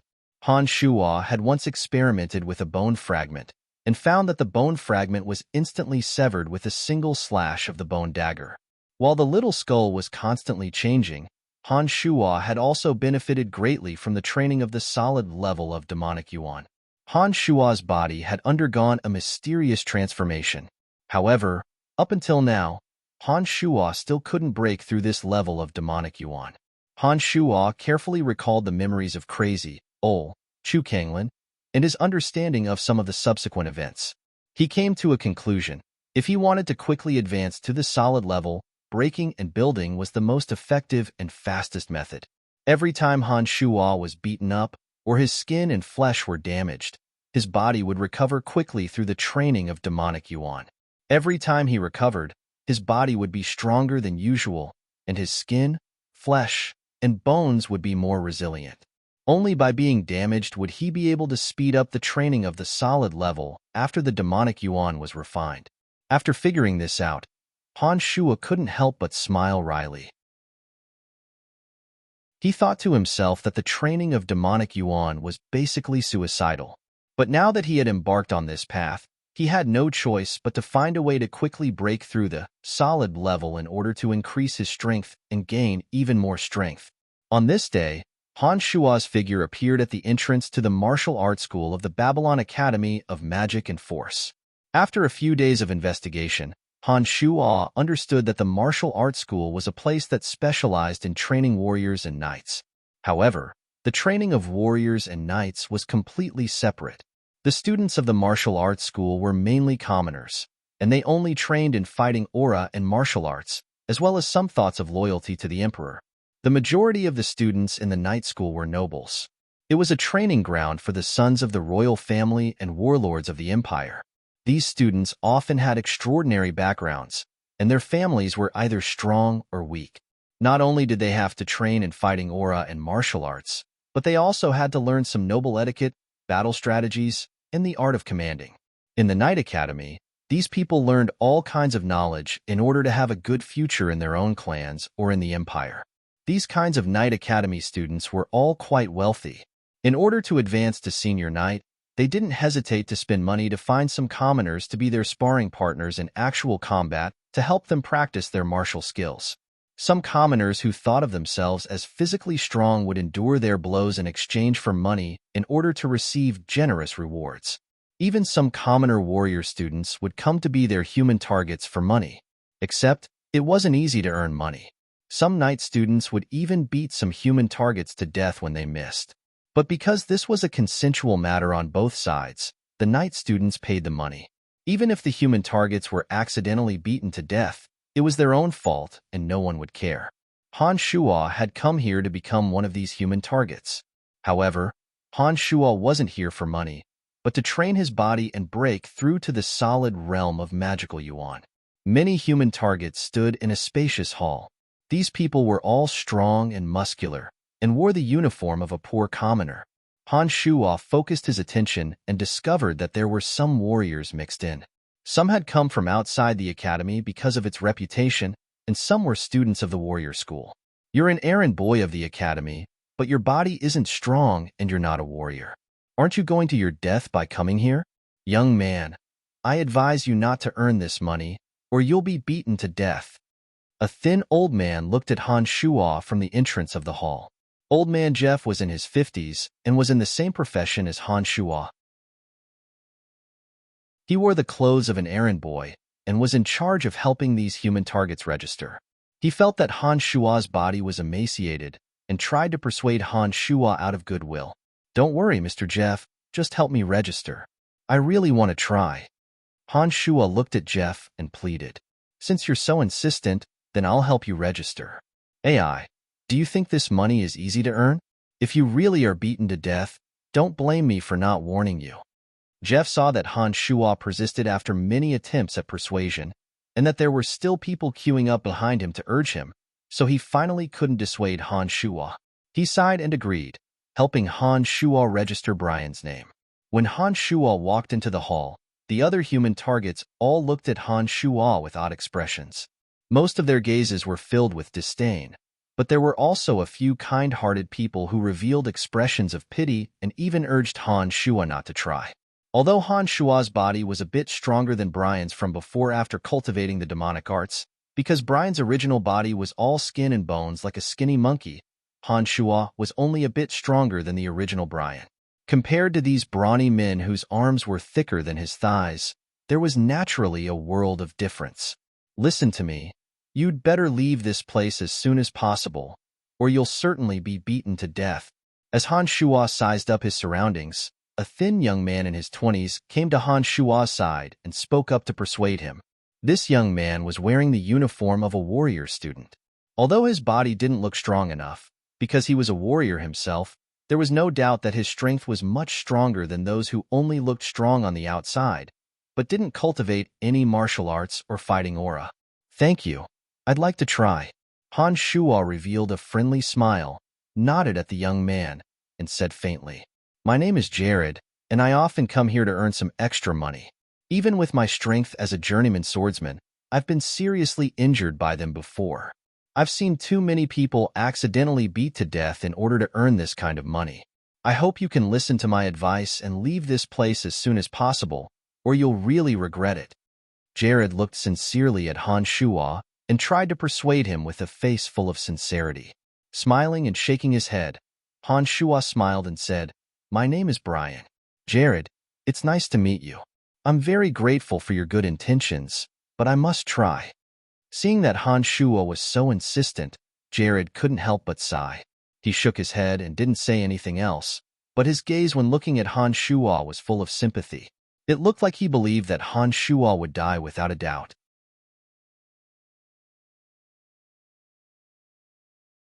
Chapter 23. All right, our noble future knights have arrived. Good luck to all of you. Jeff suddenly called out as Han Shuo and Jared were speaking. As Jeff's voice fell, a dozen or so knight students in gorgeous clothing and exquisite swords walked in one after another from the entrance of the hall. Most of them were young men, but there were also a few young women. After they came in, they all looked at the human targets in the hall with arrogant and scrutinizing gazes. The warriors in the hall were the first to be noticed, because these people were much stronger than ordinary people. They were also the most useful to their actual combat training, so they were naturally the first to be noticed. Some of the warriors, led by Jared, were the first to be targeted by these people. After both parties had agreed on a price, they were brought to the training grounds for training. Jared was one of them. Before he left, he even cast a regretful glance at Han Shuo from afar. Among the human targets, the warriors were the most powerful, and thus the most useful to the night students in actual combat. If the night students wanted to hire them, they would naturally have to pay far more than the average well-developed commoner. After the human targets in the hall were hired, the rest were commoners. The commoners with well-developed limbs and well-built bodies were the first to be chosen. These people all bulged out their huge muscles and posed as if they were very strong and muscular. They wore ingratiating smiles on their faces as they looked at the future knights, hoping that they would be chosen to receive generous rewards. Han Shua's figure was not eye-catching to begin with, and he was completely blocked by these tall and muscular men, making him seem even more unimportant. Seeing these night students choose their targets and leave one after another, Han Shua couldn't help but feel anxious. The three muscular men stood in three different directions around Han Shua, almost completely blocking Han Shua's body. Some of the night students probably wouldn't even be able to see Han Shua. This made Han Shua anxious, and he began to look for ways to make himself more conspicuous. "Hey, big guy, let me pass," Han Shua said with a friendly smile as he patted a 2-meter mountain of meat in front of him. The strong man's skin was bronze in color. From the back, he looked like a tiger with a bear's waist. He was about 2 meters tall and had strong muscles. He looked like a bodybuilder that Han Shua had seen before. When he heard Han Shua's words, he turned around and glared fiercely at Han Shua. The muscles on his right biceps suddenly bulged and tightened, forming a small mountain of flesh. Only then did he let out a proud, cold laugh and turned his head away without saying a word. "Damn it. So what if you're big?" Han Shua sneered in his heart as well. He reached out with his left hand and placed it on the back of his waist.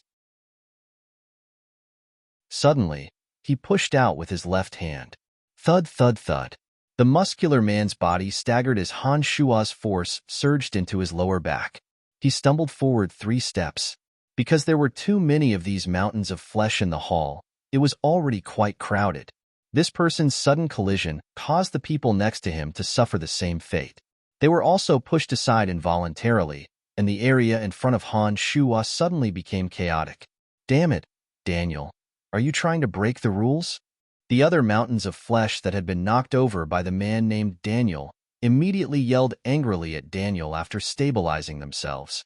"It's not me. It's the kid in the back causing trouble." The muscular man Daniel explained innocently to the muscular men next to him. He glared fiercely at Han Shua and said coldly, "Kid, do you want to die prematurely?" Han Shua had already taken the opportunity to walk out at this moment. He stood at the edge of the hall and occupied a rather good position. Han Shua chuckled coldly when he heard Daniel's words. He also extended his right hand and made the same bodybuilding pose that Daniel had just done. He bulged his biceps and adopted an "I'm very strong" pose. His eyebrow arched as he nodded and looked provocatively at Daniel. Suddenly, a few more night students came in one after the other. These people had been planning on choosing meat targets in the back, but when they saw that there seemed to be a good show to watch, they couldn't help but temporarily stop their hiring and look over with interest. Han Shua had seen these new night students come in, which was why he'd arrogantly adopted a provocative pose. With Han Shua's body, it looked like it would be a bit difficult to be chosen from these people. If he wanted to stand out, just relying on his own body and blowing his own trumpet wouldn't be of much use. The fastest way was to use his tyrannical strength to defeat a mountain of flesh here. Only then would he be able to win the night student's favor. Except, although Han Shua had adopted a provocative and arrogant pose, in the eyes of others, they only felt that Han Shua was an idiot. When a mountain of flesh like Daniel adopted this pose, it naturally appeared to be quite intimidating. However, a skinny and small Han Shua who was only 1.7 meters tall could only be said to be so arrogant in the midst of so many mountains of flesh. It could only be said that he was courting death. "Ha, kid, since you're courting death, then I'll fulfill your wish." Daniel didn't immediately fly into a rage when faced with Han Shua's provocation. Instead, he was amused and laughed heartily. His arm that was thicker than Han Shua's thigh suddenly swung and grabbed at Han Shua's head. In this great hall, in order to stand out and gain the attention of the rich and imposing night students, fights between human targets would occur from time to time. It wasn't the slightest bit out of the ordinary. When Daniel saw that Han Shua's reckless provocation was exactly what he wanted, he thought that he could use this kid to prove his ferocity in front of the night students. Since such a good thing had been delivered to his doorstep, he naturally wasn't angry, but rather delighted. Except, the majority of fierce people with well-developed limbs were usually simple-minded. With the condition of Han Shua's body, to be able to push him away from the mountain of flesh and cause him to stumble repeatedly, he had never even considered how much strength was required. The errand boy in charge of registering names, Jeff, revealed a pained expression when he saw Daniel reach out to grab at Han Shua. He couldn't help but shout out, "Daniel, he's an errand boy of our students. You can't injure him badly." "I will," Daniel replied with a smile. His right hand didn't stop, already reaching out to grab Han Shua's body. Some of the kind-hearted human targets at the side, including some of the more benevolent night students, all revealed expressions that they couldn't bear to watch. In particular, a few young female night students even cried out involuntarily. Just as Daniel's fan-like hand was about to land on Han Shua's head, Han Shua's body suddenly shifted, instantly changing the position he was standing in. Daniel's large hand instantly missed. At this moment, Han Shua chuckled oddly, as if mocking Daniel's helplessness. Then, he extended his left arm again and flexed his left biceps in the exact same posture. He pointed at the small bulge on his left biceps with his right hand and nodded at Daniel. Although he didn't say anything, his meaning was completely expressed. "Do you see? I'm very strong. Ah, this kid is very arrogant." Provocation. Absolute provocation. "Ha, what an interesting kid." A series of exclamations of surprise came from the mouths of the human targets and the night students respectively. When these people saw that Han Shua hadn't been caught and was even more arrogant, their interest was immediately piqued. Even the night students who were just discussing prices with the human targets couldn't help but temporarily put aside their conversations and focus their attention here. "Kid, how dare you insult me? I will not let you off today." Daniel's face flushed red like a raging bull that had been instantly provoked. The night students beside him were his gods of wealth, and being humiliated by Han Shua in such a blatant manner immediately ignited Daniel's anger. Looking at his current appearance, it was likely that Jeff's advice had already been tossed to the back of his mind. As Daniel's voice fell, his eyes looked as if they were about to spit fire. He glared at Han Shua and clenched his right hand into an iron fist, smashing it fiercely towards Han Shua. It looked like he no longer intended to capture Han Shua, but to directly injure Han Shua's body. Based on the state of the two's bodies, the speed and strength of this punch were worlds apart from the previous one. It was obvious that Daniel was truly enraged this time. If Han Shua was really hit, he would probably be severely injured even if he didn't die. The people who had been watching out of goodwill earlier began to worry for Han Shua again.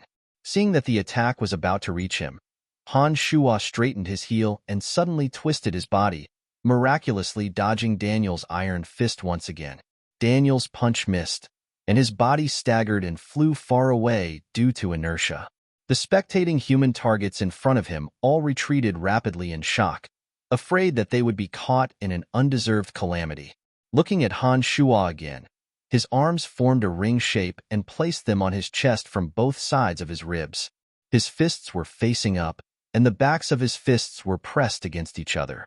His chest was raised high, and a disdainful smile appeared at the corner of his mouth. He once again displayed the provocative posture of a bodybuilder displaying his chest, biceps, and triceps. A series of gasps of surprise suddenly came from the mouths of some of the spectators. Those night students who'd originally been waiting to watch a good show couldn't help but look seriously at Han Shua. Dodging once might have been enough to prove that Han Shua had been lucky, but Han Shua had also dodged under Daniel's increased strength and speed after he'd caught Daniel's attention. This absolutely wasn't something that could be explained by luck. While everyone was still in shock, Daniel was like an enraged wild beast. His eyes were bloodshot, and he once again charged at Han Shua like a whirlwind after letting out an angry roar. He used both his left and right hands in an attempt to beat Han Shua into a meat patty. Miracles repeated themselves. Under Daniel's ferocious attacks, Han Shuo was as cunning as a swimming fish.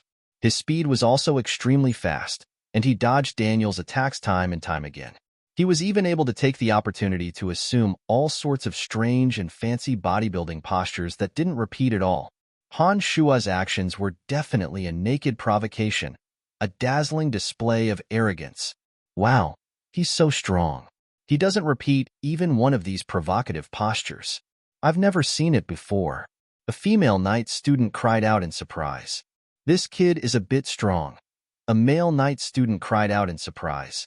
Daniel, we're in trouble this time. A certain mountain of flesh cried out. The entire hall was suddenly in an uproar.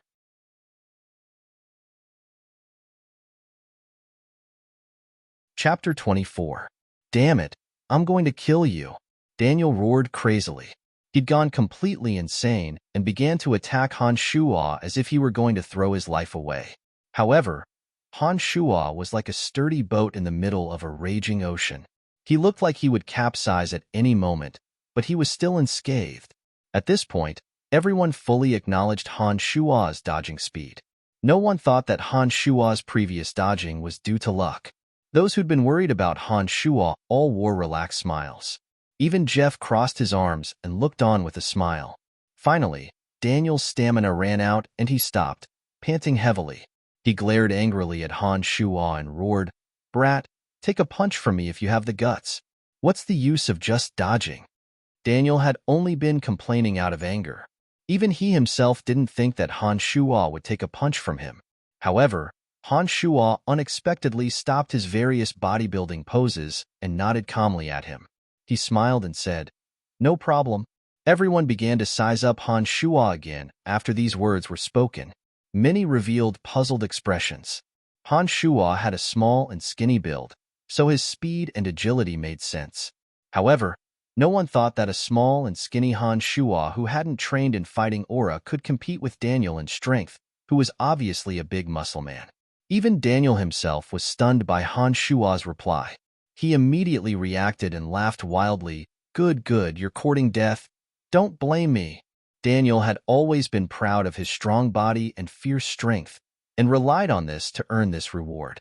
Although Daniel was discouraged that his speed and agility weren't as good as Han Shuo's, he could reluctantly accept it.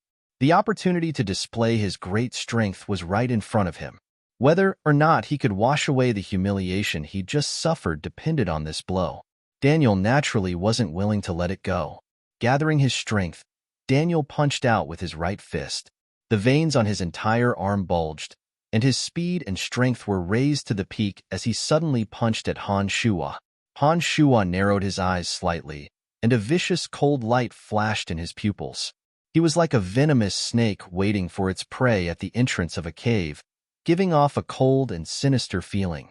Just as Daniel's fist was about to land on Han Shuo's face, Han Shuo condensed his magical yuan into a tight fist in his right hand and abruptly punched out, colliding with Daniel's iron fist.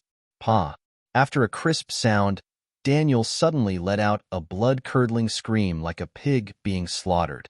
His entire right arm drooped, and his clenched right fist curled up like a chicken claw, trembling along with his right arm. The viciousness in Han Shuo's eyes receded, and a harmless smile once again hung on his face. He withdrew his right fist and shook it slightly, looking at his own fist in astonishment. He muttered to himself, "Eh? I really did take it." Daniel had seen that Han Shuo's body was thin and weak, and had just thrown out a punch with all his strength.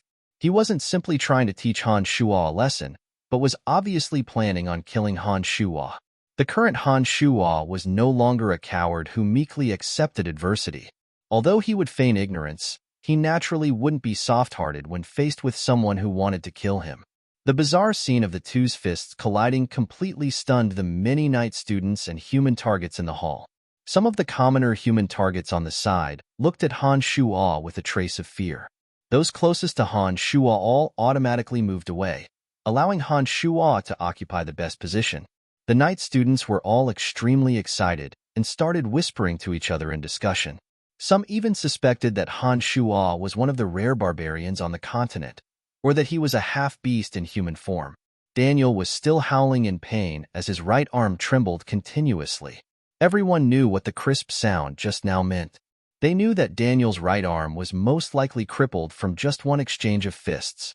The old errand boy Jeff looked regretfully at Daniel and comforted him softly. "Daniel, I'm very sorry that this has happened, but I'm afraid that your body is no longer suitable to remain here."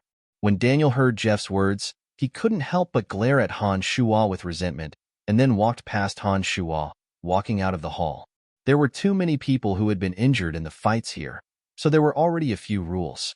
Daniel understood his own identity and position, plus he was well aware that he was absolutely no match for Han Shuo, so he could only leave early. When Daniel left, Jeff called out loudly, all right, everyone can continue with the negotiations." Many night students walked towards Han Shuo as soon as Jeff's words landed, all of them staring at Han Shuo and calling out, 1 gold coin, 2 gold coins, 3 gold coins. Under normal circumstances, a commoner human target who accompanied the students during their training would only cost around 10 to 50 silver coins, depending on the student's strength. A strong warrior would normally cost between 1 to 5 gold coins, depending on the warrior's level. Now that these people were calling out 2 to 3 gold coins, it was already an extremely high price. Although Han Shuo had displayed his strength just now, Han Shuo wasn't a warrior after all. If a slightly stronger warrior had exchanged a punch with Daniel, they could have used their fighting aura to kill Daniel in one blow. Therefore, a price of 2 to 3 gold coins was already an unbelievably high price among commoner human targets. When the first night student called out a price of 1 gold coin, Han Shuo had already planned to open his mouth and agree. However, when the second price was called out, Han Shuo immediately shut his mouth and waited for a higher price to appear. Although Han Shuo hadn't come for money, Han Shuo understood the importance of money in this world. It was just as important as it was on Earth. If he could earn 2 gold coins, he naturally wouldn't be willing to earn just 1. The night students walked up to Han Shuo one by one and called out different and continuously increasing prices.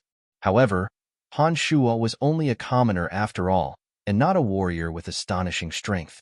Therefore, most of these people stopped after calling out 2 to 3 gold coins. 5 gold coins. Han Shuo's patience finally won him a large sum of money. A handsome journeyman knight with golden curls and a gentle and humble appearance called out a higher price than the others. When he called out 5 gold coins, many people stopped talking and looked at him with some surprise. One of them said, "Lawrence, a journeyman warrior is only worth 5 gold coins. Although this kid has some strength, he's definitely not worth 5 gold coins. Aren't you calling out a bit too high?" Lawrence smiled faintly and said mildly, "It's a bit high, but we've come a bit late. All the warriors have already been chosen, so we don't have any other choices. We can only choose him." Everyone thought that he was right after he said this. After all, Han Shuo's strength was probably the highest amongst the many human targets in the hall. If the warriors from before were still here, perhaps Han Shuo wouldn't be worth this price. But now that Han Shuo's strength was the highest here, the night students didn't have any other choices. Everyone was in a hurry to find someone to spar with, so Han Shuo's price naturally rose. "What a wondrous friend. How about 5 gold coins?" Lawrence looked at Han Shuo with a smile and said amiably. Looking left and right, Han Shuo saw that no one else was raising the price. He then looked at Lawrence's strength and saw that he was the highest amongst them. He nodded and agreed. Deal. Lawrence walked towards Han Shuo and fished out 5 gold coins from his ornate purse, handing them to Han Shuo. "I'm Lawrence. Here are 5 gold coins. I hope you'll be able to help me in the upcoming trials." Han Shuo was a bit excited as he accepted the 5 gold coins. When Brian had been sold to the Babylon Academy of Magic and Force, he'd also been sold for 5 gold coins. Now, 5 gold coins for a sparring partner was enough to buy Brian's life. With Han Shuo's identity, 5 gold coins was an absolutely astronomical price. It was enough for Han Shuo to regain his freedom. "I'm Brian. Please advise me." Han Shuo smiled courteously at the god of fortune, Lawrence, after putting the gold coins into his shabby purse. "Come with me. Let me see if you're worth those 5 gold coins." Lawrence walked out of the hall after saying this, Han Shuo following closely behind. The training field of the night school was more or less similar to the one in the School of Magic, except that there were fewer magical tools and a few more obstacles in the corners. Only Han Shuo and Lawrence were present in this spacious training field. The ground was made of rough, hard rocks, and the ground was hard to walk on. When Lawrence walked in, he changed into a set of white training clothes and took off his sword, setting it to the side. He then looked at Han Shuo with interest and said with a smile, "Those 5 gold coins aren't easy to earn. Are you ready?" Han Shuo thought to himself. Due to the forging of magical yuan, his body was as tough and strong as the sky and the earth compared to the original Brian. Add to that the odd magical yuan, which seemed to have some miraculous resistance to fighting aura, and he wasn't afraid that Lawrence would use fighting aura to completely damage his body. He didn't make any preparations either, so he nodded directly at Lawrence. "Take note, you're a sparring partner. You can only dodge and block, but not attack." Lawrence seemed to have noticed that Han Shuo was a newbie, so he gave some instructions before making his move. He only slowly walked towards Han Shuo after seeing that Han Shuo understood. Just as Lawrence was about to reach Han Shuo's side, he suddenly sped up like lightning. His empty left hand was like an unsheathed sword as he stabbed towards Han Shuo's chest with the 5 fingers of his palm closed together. Because knights trained in fighting aura, their strength and speed were completely incomparable to that of ordinary strong commoners. Lawrence's thrust was more than 10 times faster and more powerful than Daniel's. Han Shuo's vision blurred as he saw Lawrence's arm reach his chest.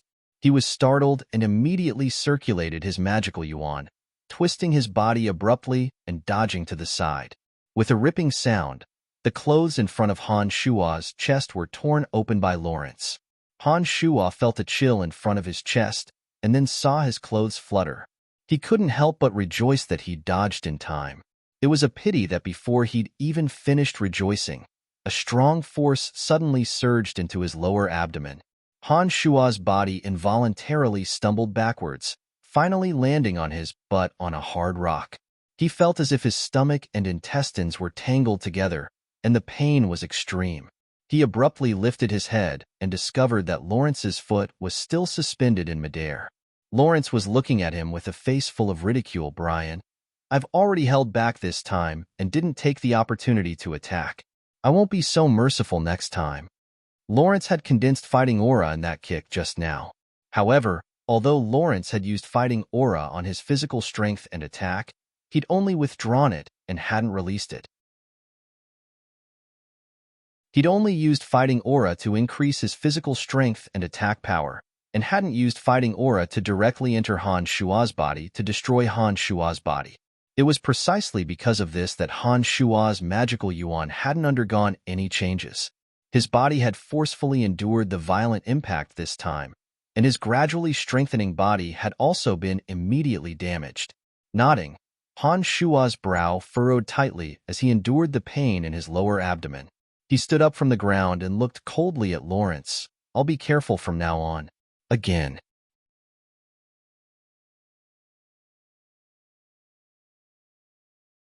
Chapter 25.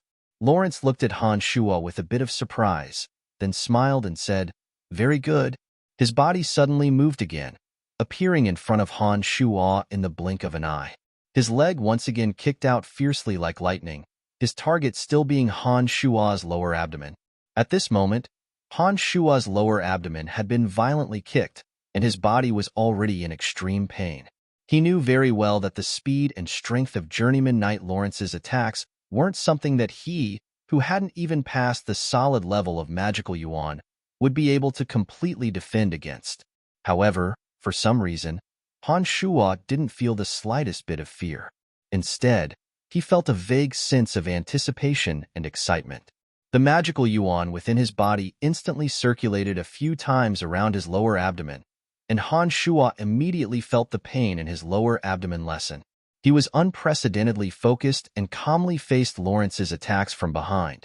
Just as Lawrence's kick was about to land, Han Shuo had already pushed off with his feet and abruptly retreated backwards, dodging Lawrence's kick with lightning speed. However, Lawrence wasn't the slightest bit surprised, and his body didn't pause in the slightest. After his kick had missed, he instantly caught up to Han Shua's retreating figure. A series of punches and kicks rained down on Han Shua like a torrential storm. This was Lawrence's journeyman Night Realm. When he circulated his fighting aura to his physical strength and attack power, all aspects of his body would completely surpass that of an average strong man. Even with Han Shua's current agility, he still couldn't avoid being hit repeatedly. Crackling sounds rang out continuously, and apart from Han Shua's face, his chest, waist, abdomen, legs, and arms couldn't be completely defended and were continuously injured by Lawrence. As his body was repeatedly hit, the pain in Han Shua's body grew more and more intense. The speed at which he continuously dodged also began to slow down due to his body's influence. Because of this, he received more and more attacks. In the end, Han Shua's legs felt as heavy as lead. Every movement he made seemed to weigh more than 10,000 kilograms. If it wasn't for the fact that Han Shua had continuously tempered his body with demonic yuan during this period of time, Brian's originally frail body wouldn't have been able to withstand a minute of Lawrence's storm-like attacks. He would have been beaten to death. The last time they faced Claude and Eric, both of them had used Qi to directly enter Han Shua's body. The violent fighting aura was immediately enveloped by demonic yuan the moment it entered his body. This was why Han Shua's physical body didn't suffer too much damage. Han Shua hadn't suffered too many injuries after having his fighting aura enter his body twice. This caused Han Shua to faintly look down on these warriors and knights. But after being beaten up so badly by Lawrence, Han Shua finally understood that his previous thinking was completely wrong. The reason why he hadn't been injured before was entirely due to the miraculous effects of the demonic yuan. If it wasn't for the demonic yuan within his body, his internal organs would have been completely destroyed when the fighting aura entered his body. No wonder he hadn't died on the spot when Claude's fighting aura had entered his body. Why were so many people astonished? Why was Eric so confident that he would undoubtedly die when his fighting aura entered his body and didn't even bother to examine himself? Lawrence had now changed the way he used his fighting aura. He didn't directly use the fighting aura to destroy his internal organs, but instead increased the power and speed of his attacks. This way, the miraculous effects of the demonic yuan couldn't be utilized, and he could only passively endure it with his physical body. Bam! The same kick once again landed on Han Shua's lower abdomen. Han Shua stumbled backwards and finally fell to the ground again, unable to withstand the force. Han Shua now had 2 broken ribs and countless other injuries. Apart from the skin on his face that was fine, his entire body had suffered unprecedented damage. Han Shua's body trembled and he constantly tried to stand up, but every time he stood up, he would sway and fall again. Now, every time Han Shua's body twisted, it would bring him intense pain. But at this moment, Han Shua was actually ecstatic. He could clearly feel that the speed at which the magical yuan circulated was much faster than usual. It continuously flowed to all the painful parts of his body, causing those painful wounds and broken bones to have a strange burning sensation. Han Shua understood that his previous judgment had been correct. Breaking through to the solid realm was indeed the quickest method. The magical yuan was circulating abnormally now and was continuously repairing his damaged physical body, forging and polishing his muscles, bones, skin, and flesh over and over again, making his physical body more and more resilient in the future. Although his body was in unbearable pain, Han Shua was extremely satisfied in his heart. He grit his teeth as he screamed and grinned. He finally forced himself to stand up and looked directly at Lawrence, saying, "I think our deal can continue for a long time." Lawrence stopped and stood in front of Han Shua, frowning as he watched Han Shua's body sway, and finally stand up after falling over and over again. As the attacker, Lawrence naturally understood the power of his attack just now. Even an ordinary novice warrior wouldn't be as tenacious as Han Shua when faced with such a violent attack, even with the protection of fighting aura. What surprised Lawrence the most was that Han Shua could still laugh and scream in agony even after enduring such a fierce attack. Lawrence could also feel from Han Shua's laughter that Han Shua was truly filled with joy. This made Lawrence feel incredulous. When Han Shuo said that he wanted a long-term deal, Lawrence first started and then smiled faintly. Brian, you're very interesting. But if you want a long-term deal, it'll depend on your body and if you can take it. To be honest, I didn't use my full strength today, nor did I use my sword. I have plenty of gold coins. If you still want to earn money like this, you can come find me anytime next time. We'll keep the same price in the future, 5 gold coins each time. How about it? Nodding, Han Shuo said, No problem. I'll be back soon. Very good, Brian. You're a very interesting person. I hope you'll recover soon. My attacks will be even fiercer next time, so you better be prepared. Lawrence changed his clothes as he spoke, put on his sword, and left the training field. Han Shuo didn't immediately get up and leave after Lawrence left, but rather sat down cross-legged and began to use magical yuan over and over again to forge and repair his heavily injured body according to the training methods of magical yuan. After a while, Han Shuo felt that the strength that he'd lost was slowly returning as the magical yuan flowed through his body. His 2 legs that had originally weighed over 10,000 pounds also regained some strength. Although his body was still in pain, it was a bit better than before when he'd been completely powerless and in excruciating pain. Han Shuo grimaced as he moved his body, feeling the pain in his body. He grinned and laughed heartily as he endured the pain in his body. He slowly got up and wobbled his way out of the training field. It's Brian. Are you all right? Han Shuo had just walked out of the training field when he heard someone exclaim next to him. Turning around, Han Shuo discovered that it was the young warrior Jared, who'd kindly advised him in the hall earlier. Jared's tight-fitting robes were a bit dusty, and there were some traces of sweat on his forehead and clothes, but he didn't seem to have suffered much damage. It's nothing. Han Shuo nodded at Jared with a faint smile and responded faintly. As a warrior with plenty of battle experience, Jared could tell with a glance that Han Shuo's condition wasn't as unharmed as he'd said. He'd had plenty of experience as a human target and naturally understood that although nothing could be seen from the outside, it didn't mean that the body wasn't injured.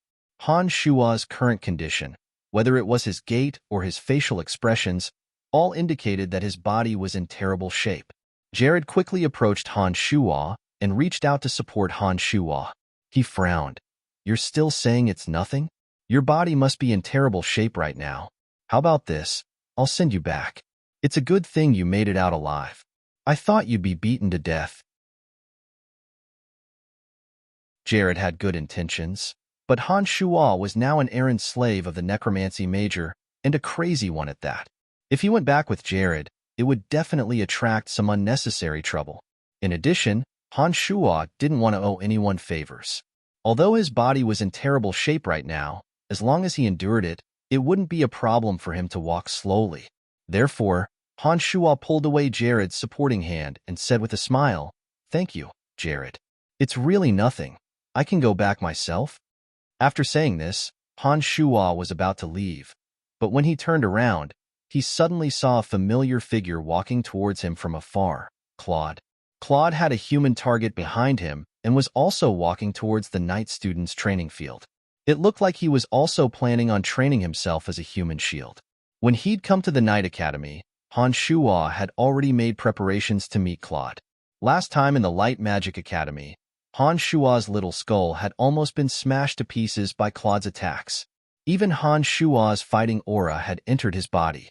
If it weren't for the magical yuan wrapping around his fighting aura, Han Shuo's life would have been lost at Claude's hands. Claude didn't take this matter to heart and didn't know that the owner of the little skull was Han Shuo. However, Han Shuo had already secretly noted down this debt and planned on paying it back in the future. Although he'd long since made preparations to meet Claude, his body was in terrible shape right now. Han Shuo wasn't willing to meet Claude at this time. Otherwise, if he guessed wrongly and Claude took revenge because he was unhappy with him last time, only death would await him in his current physical condition. When he saw Claude slowly walk over with a sunny smile on his face and turn his head to discuss something with the night students next to him, Han Shuo couldn't help but rapidly think of a way to avoid Claude.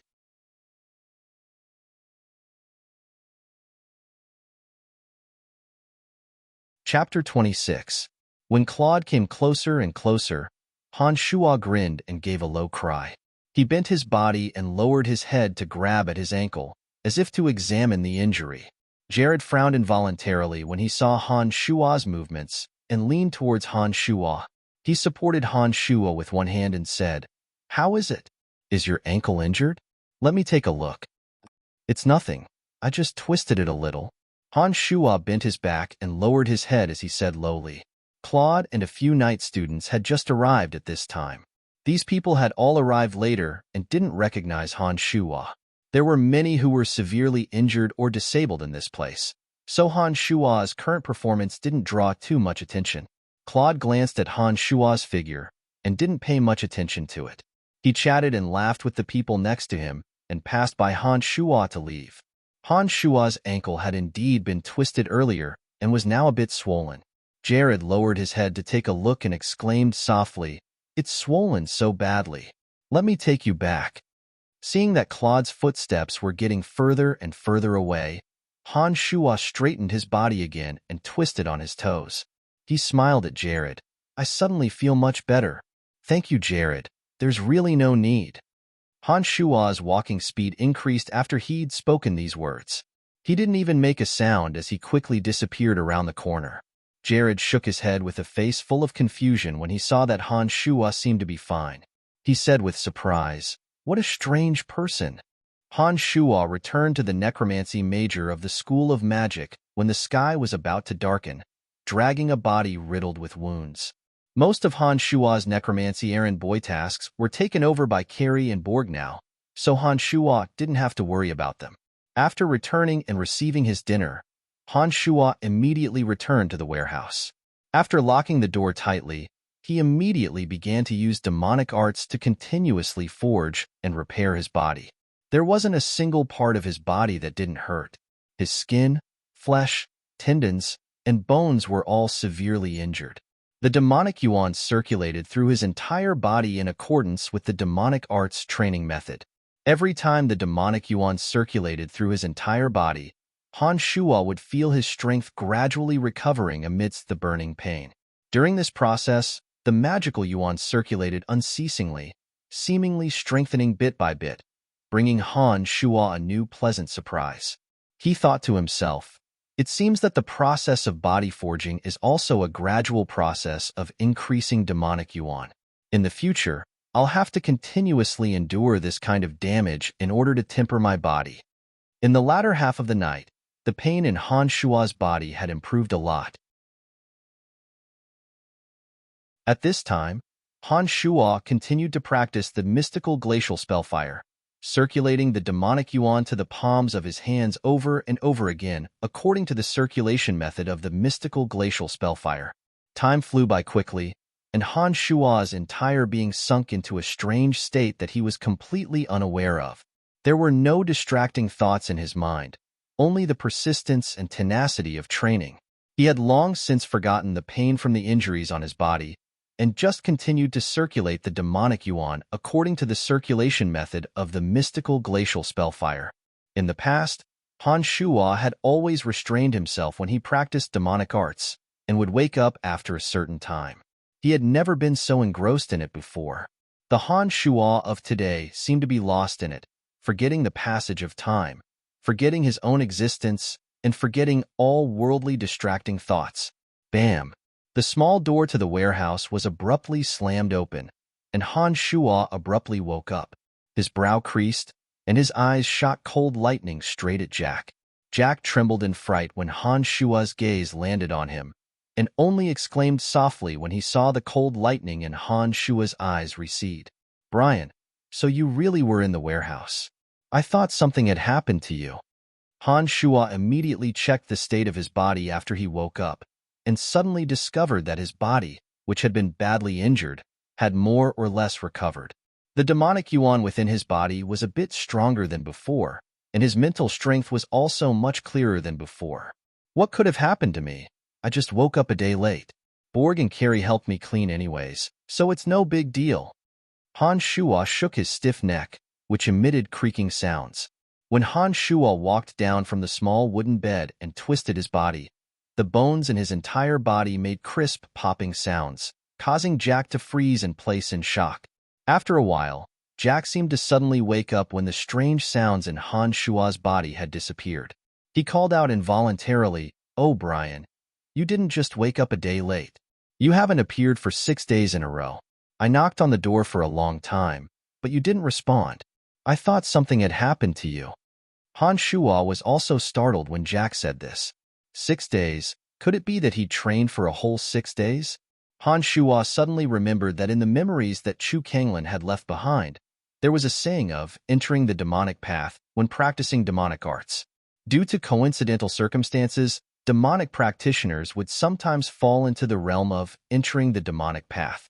Depending on the situation, entering the demonic path could be divided into two types, active and passive. When someone entered the demonic path, their mind would change greatly and they would become bloodthirsty. Their body would feel no pain, and both their demonic arts and physique would be greatly enhanced as they entered the demonic path. They wouldn't stop for even a moment, and would want to continuously destroy everything and everyone in front of them. This type of entering the demonic path was active. The other type was Han Shua's previous situation. He had suddenly entered the demonic path in the midst of training. He was muddle-headed and couldn't sense it, but his bodily functions and the flow of demonic yuan would be many times stronger than usual. He couldn't sense the state of his training, but could sense the tremendous changes in his body when he suddenly awoke. Of these two types of entering the demonic path, the first one usually occurred when one's mind was disturbed and severely stimulated. If one didn't die from the endless slaughter during entering the demonic path, their vitality would be greatly damaged, and there would be some side effects. Han Shua's peaceful entering the demonic path was the better option. Normally, one would enter this realm miraculously during the course of training, and their strength would increase greatly after they awoke. "Oh, that's because I've been a bit sleepy lately and have been sleeping too deeply." "Oh, right. Why did you come looking for me?" Han Shua felt his stomach empty as he spoke. He immediately understood that his body was in dire need of food and nutrients after not eating for 6 days. Seeing Han Shua rub his stomach, little Fatty Jack rummaged through his clothes and took out a large piece of bread for Han Shua. He then said, "I was worried about you. Also, Master Fanny asked me to take you to her laboratory." "Oh, right. That little witch Lisa also asked me about you. I wonder if she's looking for trouble with you again." "I see. I'll go to Master Fanny's first. Let's go," Han Shua said as he nibbled on Jack's bread and walked out of the warehouse. It was a good thing that the little skull had been pushed under the bed by Han Shua during this time, so Jack didn't notice anything strange when he suddenly barged in. After fixing the lock on the door that Jack had smashed open, Han Shua headed straight for Fanny's laboratory. Knock, knock, knock. Han Shua stood at the door to Fanny's laboratory and raised his hand to knock on the door. "Come in." Fanny's gentle voice sounded from within the laboratory. Han Shua pushed the door open and walked in after hearing it. There were a few magic scrolls spread out on a round table in the middle of the laboratory.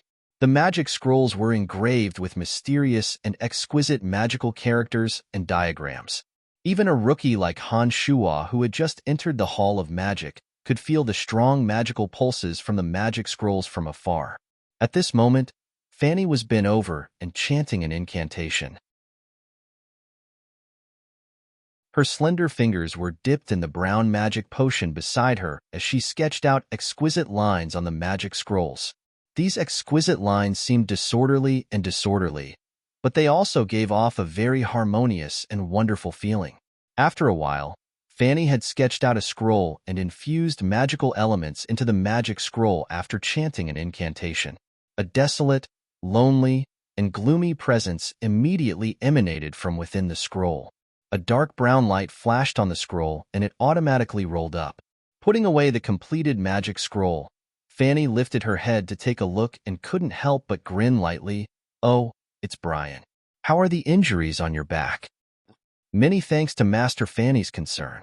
The injuries on my back have all healed." Han Shua nodded and responded. Han Shua understood that he couldn't keep pretending to be crazy.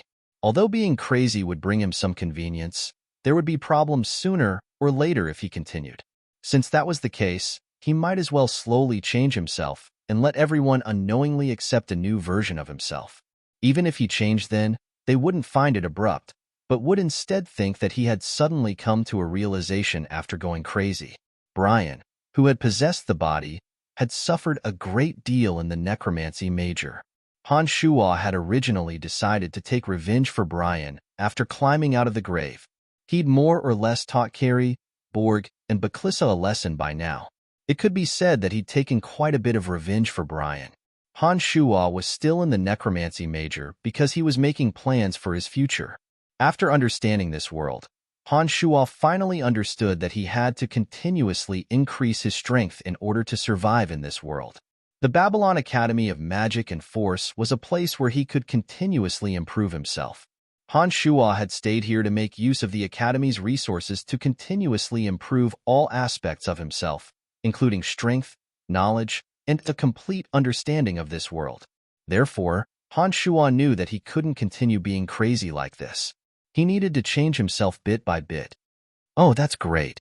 We're planning on going out on a trip and letting the students test out their progress in magic in the outside world. Come with us and help them pack their things. I'll also take a good look at your body's condition on the way. What do you think, Brian? Fanny put down the things in her hands and smiled faintly at Han Shuo. Startled, Han Shuo thought for a moment and felt that this was an opportunity. He nodded involuntarily. All right.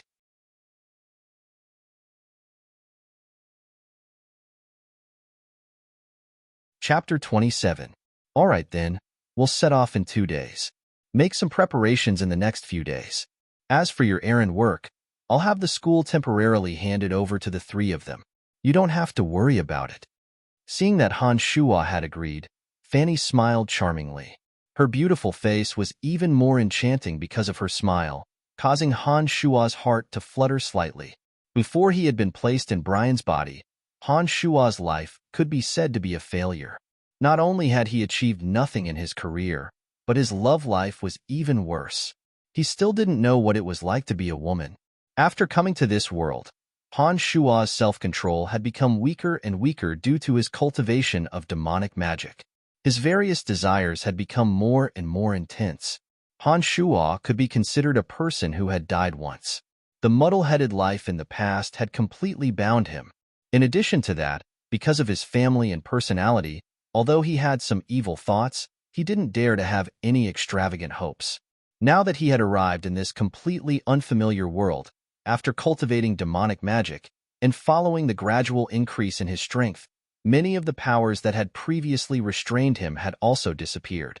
He naturally wanted to have no regrets and realize the extravagant hope that had been buried in his heart all this time. Women, especially beautiful women, were one of the desires that Han Shuo couldn't restrain in his heart. Not only was Fanny beautiful and alluring, she also took good care of Han Shuo. Han Shuo was at the age where he longed for women the most, so it was inevitable that he would have strong desires. In addition to that, the cultivation of demonic magic was about following one's heart's desires. So Han Shuo naturally treated Fanny as his emotional prey. Master Fanny, are the dark creatures you summon different every time? Can you summon the dark creature and send it back to the other dimension, so that you can summon the original one the next time? Since Han Shuo had promised Fanny that he would go out with them, he began to make plans for his own matters. Han Shuo didn't have anything on him other than the little skull that he had summoned. Within a certain range, Han Shuo could use his mental strength to contact the little skull. However, if they were to go far away and were thousands of miles away, it would be difficult for Han Shuo to contact the little skull with his mental strength. If Han Shuo wasn't here and Han Shuo wasn't there to control the little skull, it would be troublesome if something happened. Although Han Shuo was confident that he could send the little skull to the other dimension, he still didn't know if he could summon it again. Therefore, Han Shuo wanted to solve this problem before he left. As a teacher of the necromancy major, Fanny was naturally more familiar with these matters.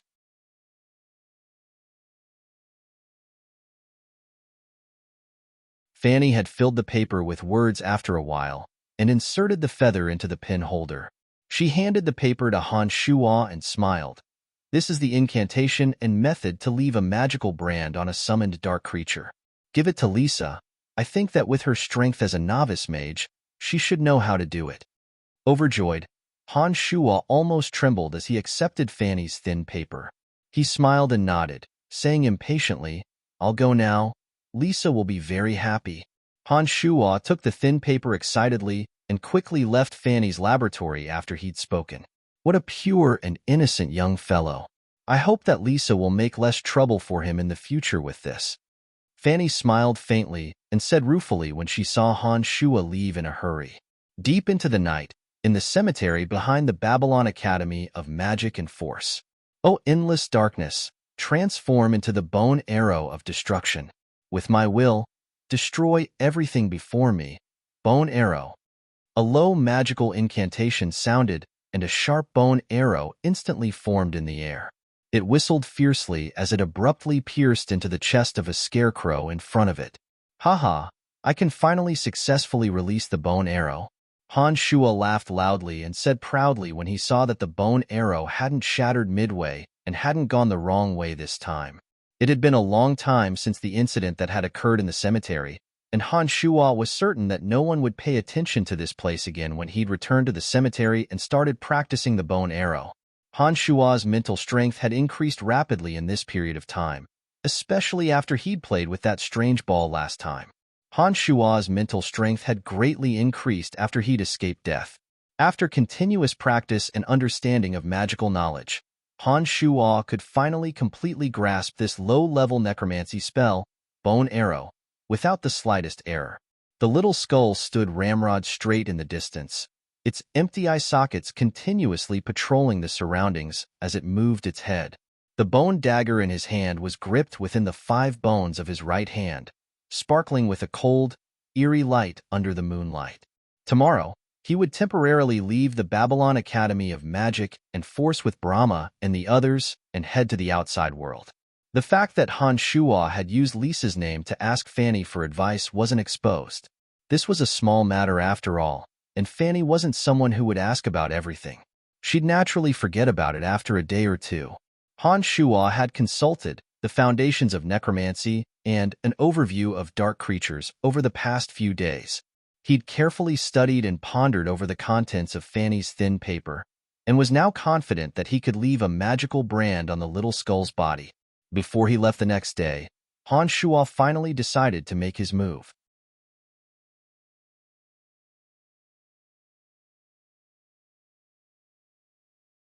Han Shua recovered from his shock, and his face was filled with uncontrollable ecstasy.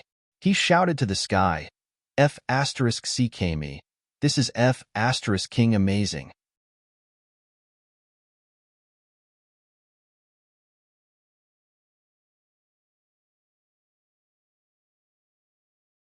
Zajoski had never been peaceful. The Empire had invested many troops in Zajoski to defend against the barbaric orcs' invasion. It was said that the lands that the orcs lived in were extremely barren. The barbaric orcs had always wanted to occupy the fertile lands of the Lancelot Empire. Zajoski was the Empire's largest defense point in the southwest, and would naturally receive the care of the orcs. The Dark Forest wasn't a peaceful place either. Although the elves, who worshipped peace and nature, were on relatively good terms with the Empire, the magical creatures within the Dark Forest would often walk out of the forest and appear in nearby villages. This caused some of the surrounding villages to be quite disturbed.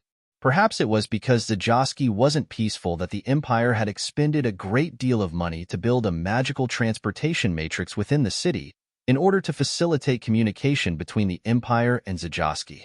However, the magical transportation matrix consumed too much energy to use, and the number of people that could be transported was limited.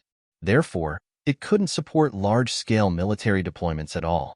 Zajoski's unique location made it a haven for adventurers. All sorts of merchants and adventurers desired to come here and make a fortune. The magical creatures' cores, bones, skin, and flesh within the Dark Forest, the priceless magical equipment forged by the elves, the precious gems produced by the barren orcs, and many other items that could bring in great profits were the targets of these gold seekers. Honored mages, welcome to the city of Zajoski. I hope you will enjoy your stay in Zajoski and obtain what you need. An official in charge of managing the magical matrix bowed humbly to Han Shua and the others.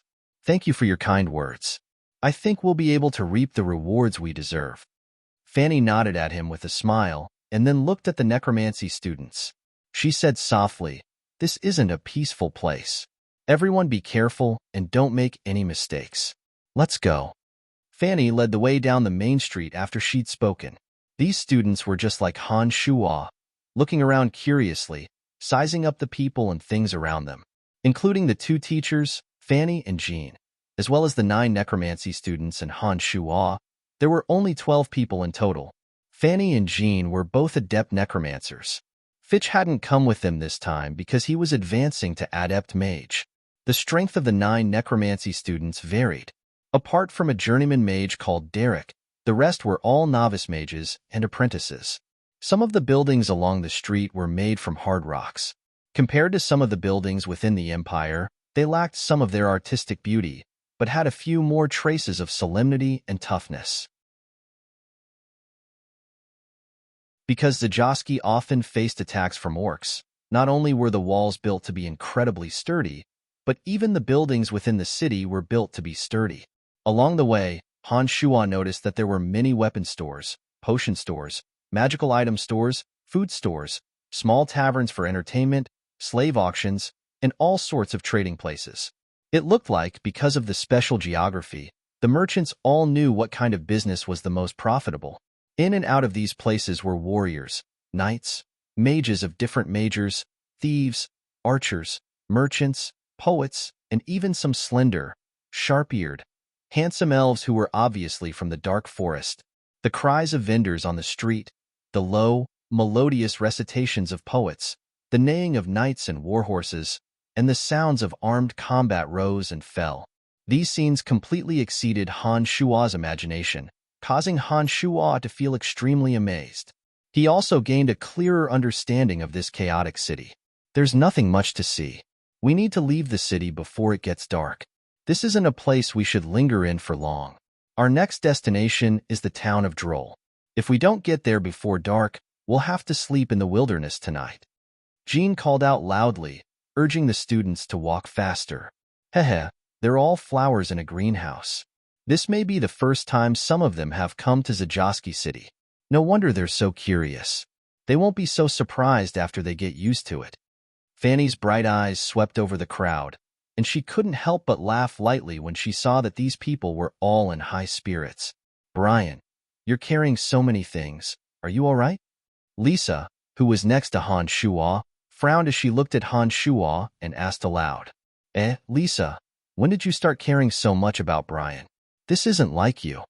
Novice Mage Bella looked at Lisa with a bit of astonishment and said oddly, "Apart from being responsible for miscellaneous chores, Han Shuo had also taken on the heavy responsibility of hard labor when he came with them. Although there were miraculous space rings that could store items in this world, they were very expensive. Even ordinary nobles would find it difficult to obtain one, not to mention commoners. None of the necromancy teachers and students had been fortunate enough to obtain a space ring. Everyone had brought quite a bit of stuff with them on this trip. As an errand slave, Han Shuo naturally took on the responsibility of carrying the load. Many items were tied to Han Shuo's back, shoulders, wrists, and even his legs.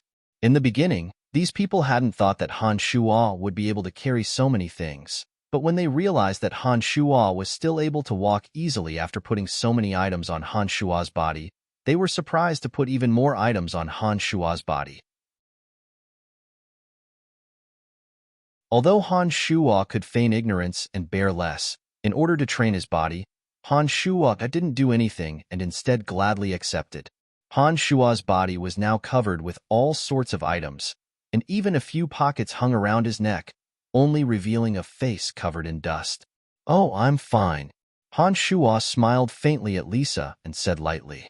Ever since Han Shuo's sincere and affectionate confession to Lisa in the trap, Lisa's attitude towards Han Shuo had changed greatly. Her words had already begun to defend Han Shuo.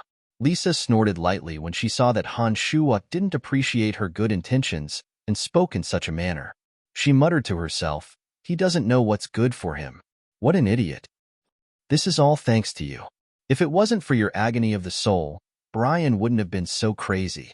But it's strange that Brian seems to have grown taller and stronger since then. His stamina is so good now as well. Lisa, you're really something. Bella exclaimed softly and said eccentrically, Bella, it's none of your business. Who asked you to speak out of turn? Lisa flicked a glance at Bella and said coldly, Pfft, who cares about your business? I'm just curious. Bella snorted and responded to Lisa, all right.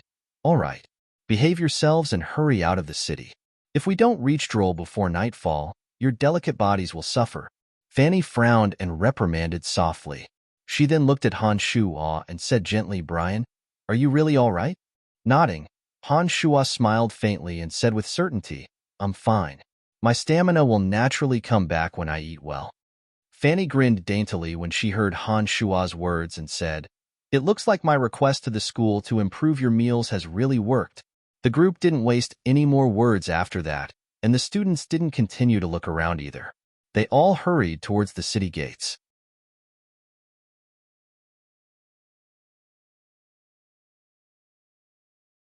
Chapter 29. When Han Shuo's group of 12 arrived at the city gates, they were stunned by the grandeur of Zajoski's city gates.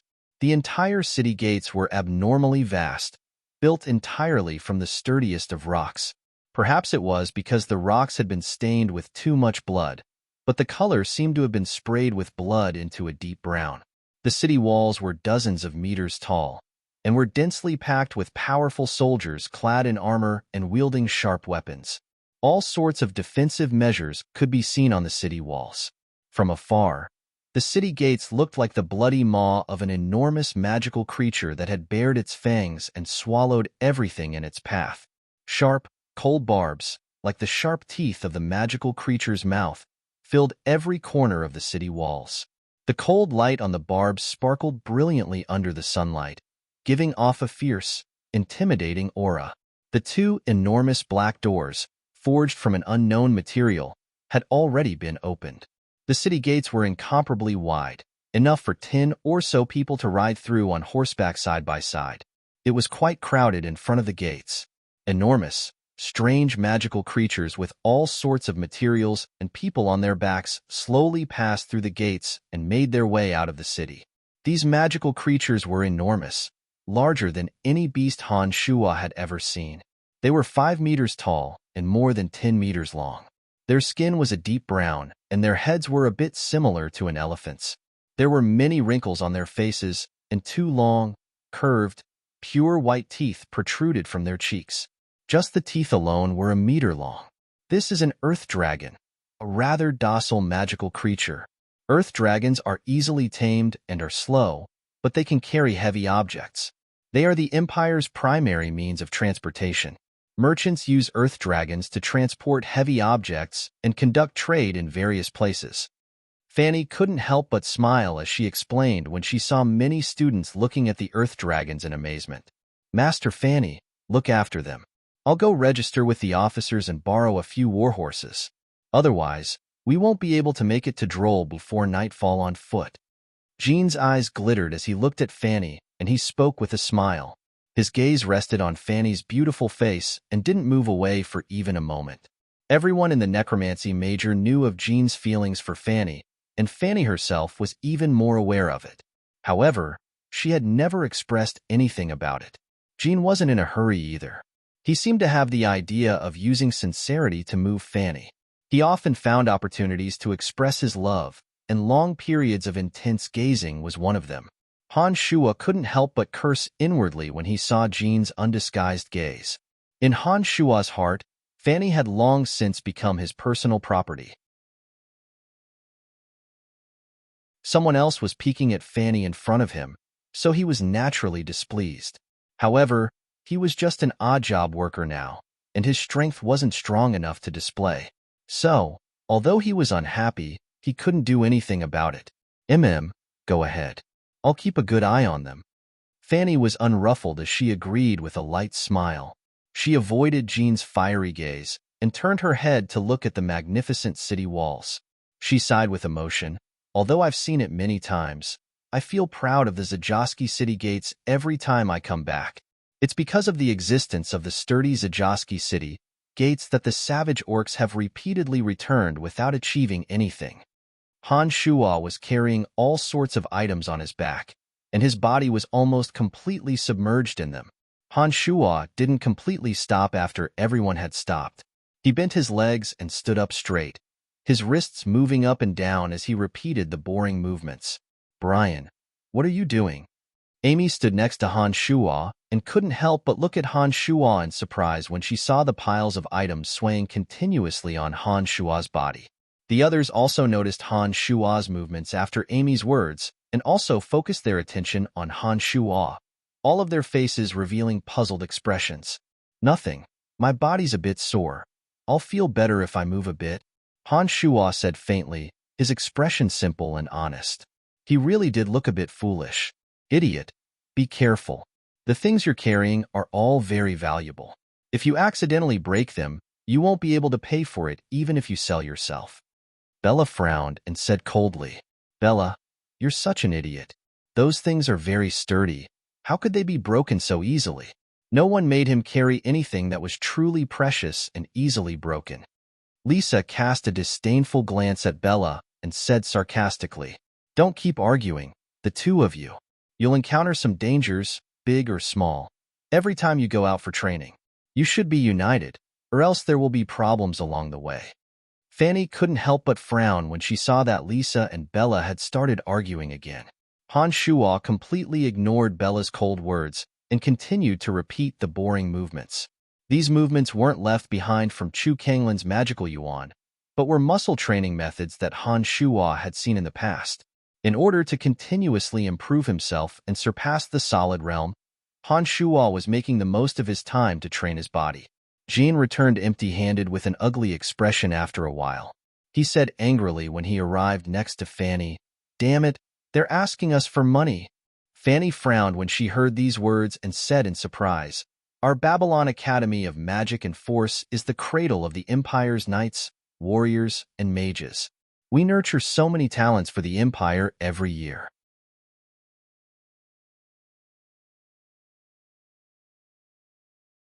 If we can find that cemetery of death and obtain the books on necromancy within, we may be able to change the current situation of our necromancy major. Fanny couldn't help but speak words of comfort when she saw that the students were also dejected. Everyone's expressions shook when they heard Fanny's words. Expressions of joy and surprise appeared on their faces. It looked like they were all prepared to face this time's training properly. Fanny sighed involuntarily in her heart when she saw that everyone was incomparably excited. Although there had been news that the Cemetery of Death had been discovered, the person who discovered it had died not long after walking out of the cemetery. The dark forest was vast, and wanting to find the Cemetery of Death within it was undoubtedly like searching for a needle in a haystack. Even she herself didn't hold any hope. Not to mention that if such a place had really been discovered, many adventurers would swarm in. When that time came, it would be too unrealistic for the 12 of them to obtain what they needed from the Cemetery of Death with their strength alone. Fanny was only saying these words to comfort everyone. The main goal this time was to test the students' necromancy magic and help them comprehend magical knowledge in the outside world. Aren't these the necromancy major? Are you also going on an adventure? Hee, why are you all standing here? Just as the necromancy major students were thinking, a delicate voice sounded from afar. They saw the light major student Irene, who they'd seen last time, along with a few other light major teachers and students, as well as the knight Claude, who'd been pursuing her bitterly, gallop over from afar on a tall warhorse. "None of your business. Be careful not to fall off your horse." Lisa looked disdainfully at Irene and cursed coldly. "Hee, I know. You must have not borrowed a warhorse yet. AI, no wonder. Your necromancy major hasn't made any contributions to the Empire at all. Of course it's a bit inappropriate to want to use the Empire's resources for free, haha." Irene giggled, her pure and holy face full of ridicule and ridicule. Although Lisa and the others were angry, what Lisa said was the truth. They could only grit their teeth and sulk, but couldn't find the words to refute. "Hello, Master Fanny." The light major, Adept Mage Beecher, smiled at Fanny from atop his warhorse. "You and Beecher, are you also going on an adventure in the dark forest?" Fanny returned the greeting with a smile and said faintly, "Yes, we plan to go to the dark forest and help the nearby villages kill the magical creatures that often cause trouble. We'll share some of the burden with the Empire and also take the opportunity to train the students' ability to use magic. Heh, we'll be leaving first. We'll meet again if we have the chance." Beecher spoke courteously, but Han Shua could detect a trace of disdain in his eyes. It was as if he was looking down on his group. Jean finally walked over with 6 warhorses after Beecher, and the others from the light major had whizzed past on their tall steeds. These warhorses were obviously inferior to the ones the light major students had just used, whether in physical strength or numbers. It looked like even if they'd spent an extra 50 gold coins, the necromancy major still wouldn't be able to receive equal treatment. But the necromancy major had 12 people, but only 6 warhorses. This meant that 2 people would have to share a horse. The students looked at each other and quickly found someone to share a horse with. Only Han Shua, Fanny, Jean, and Bach hadn't found someone to share a horse with. "Bach, you and Brian can share a horse. I'll share a horse with Master Fanny." Jean's eyes spun, and his face lit up with delight as he spoke to Bach merrily. "No, I absolutely won't share a horse with this dirty errand slave." Bach had a grudge against Han Shua and immediately cried out in discontent. Everyone knew of Jean's intentions. Now was a good opportunity to get closer to Fanny. He was about to speak angrily when he heard Bach's cry when Fanny suddenly smiled and said, "Since Bach isn't willing, then Brian can share a horse with me." "Heh, many thanks, Master Fanny. I'm coming." Han Shua was overjoyed and happily walked past Jean, walking quickly towards Fanny.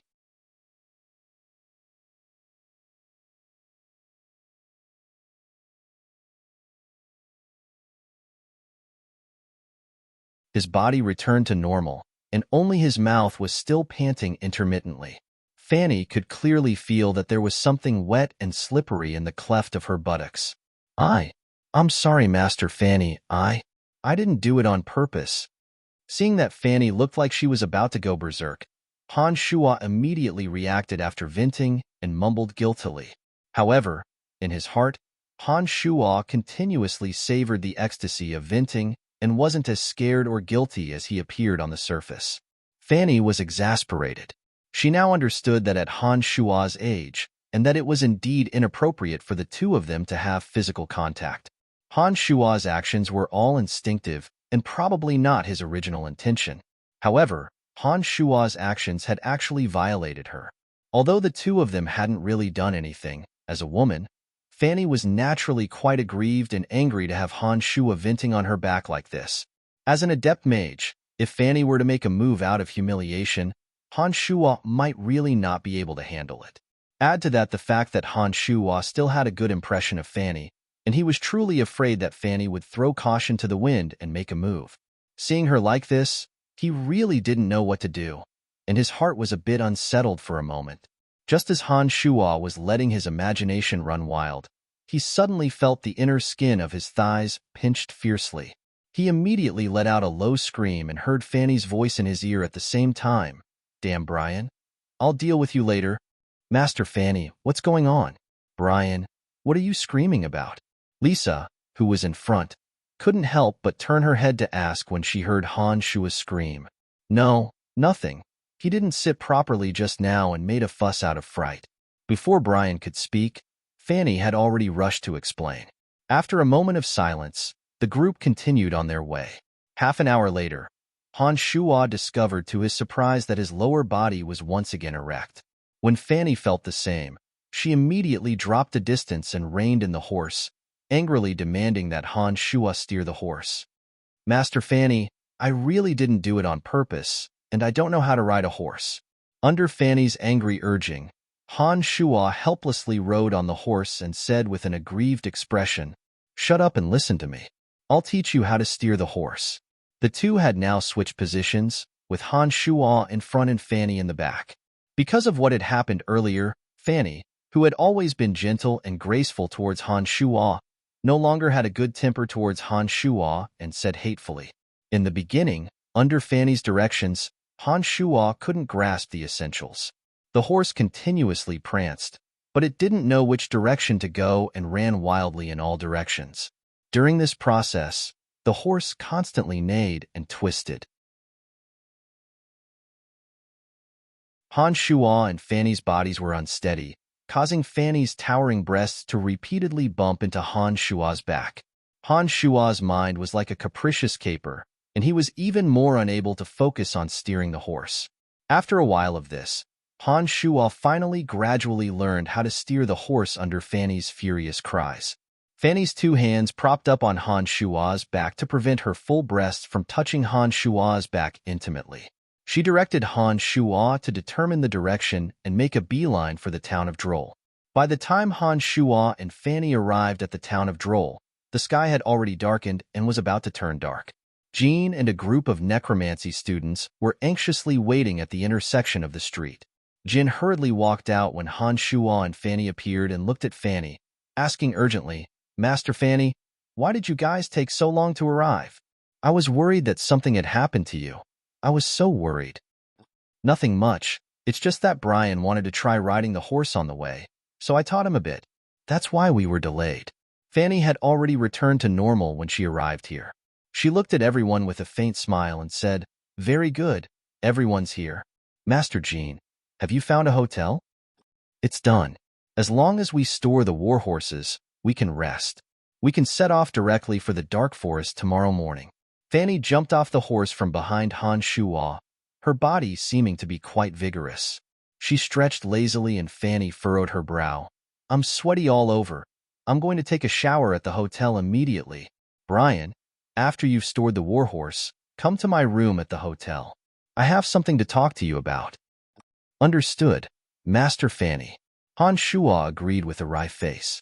He understood that Fanny was definitely looking for him because of his earlier violation. Han Shuo felt the stickiness of his lower body and immediately understood why Fanny was in such a hurry to take a shower.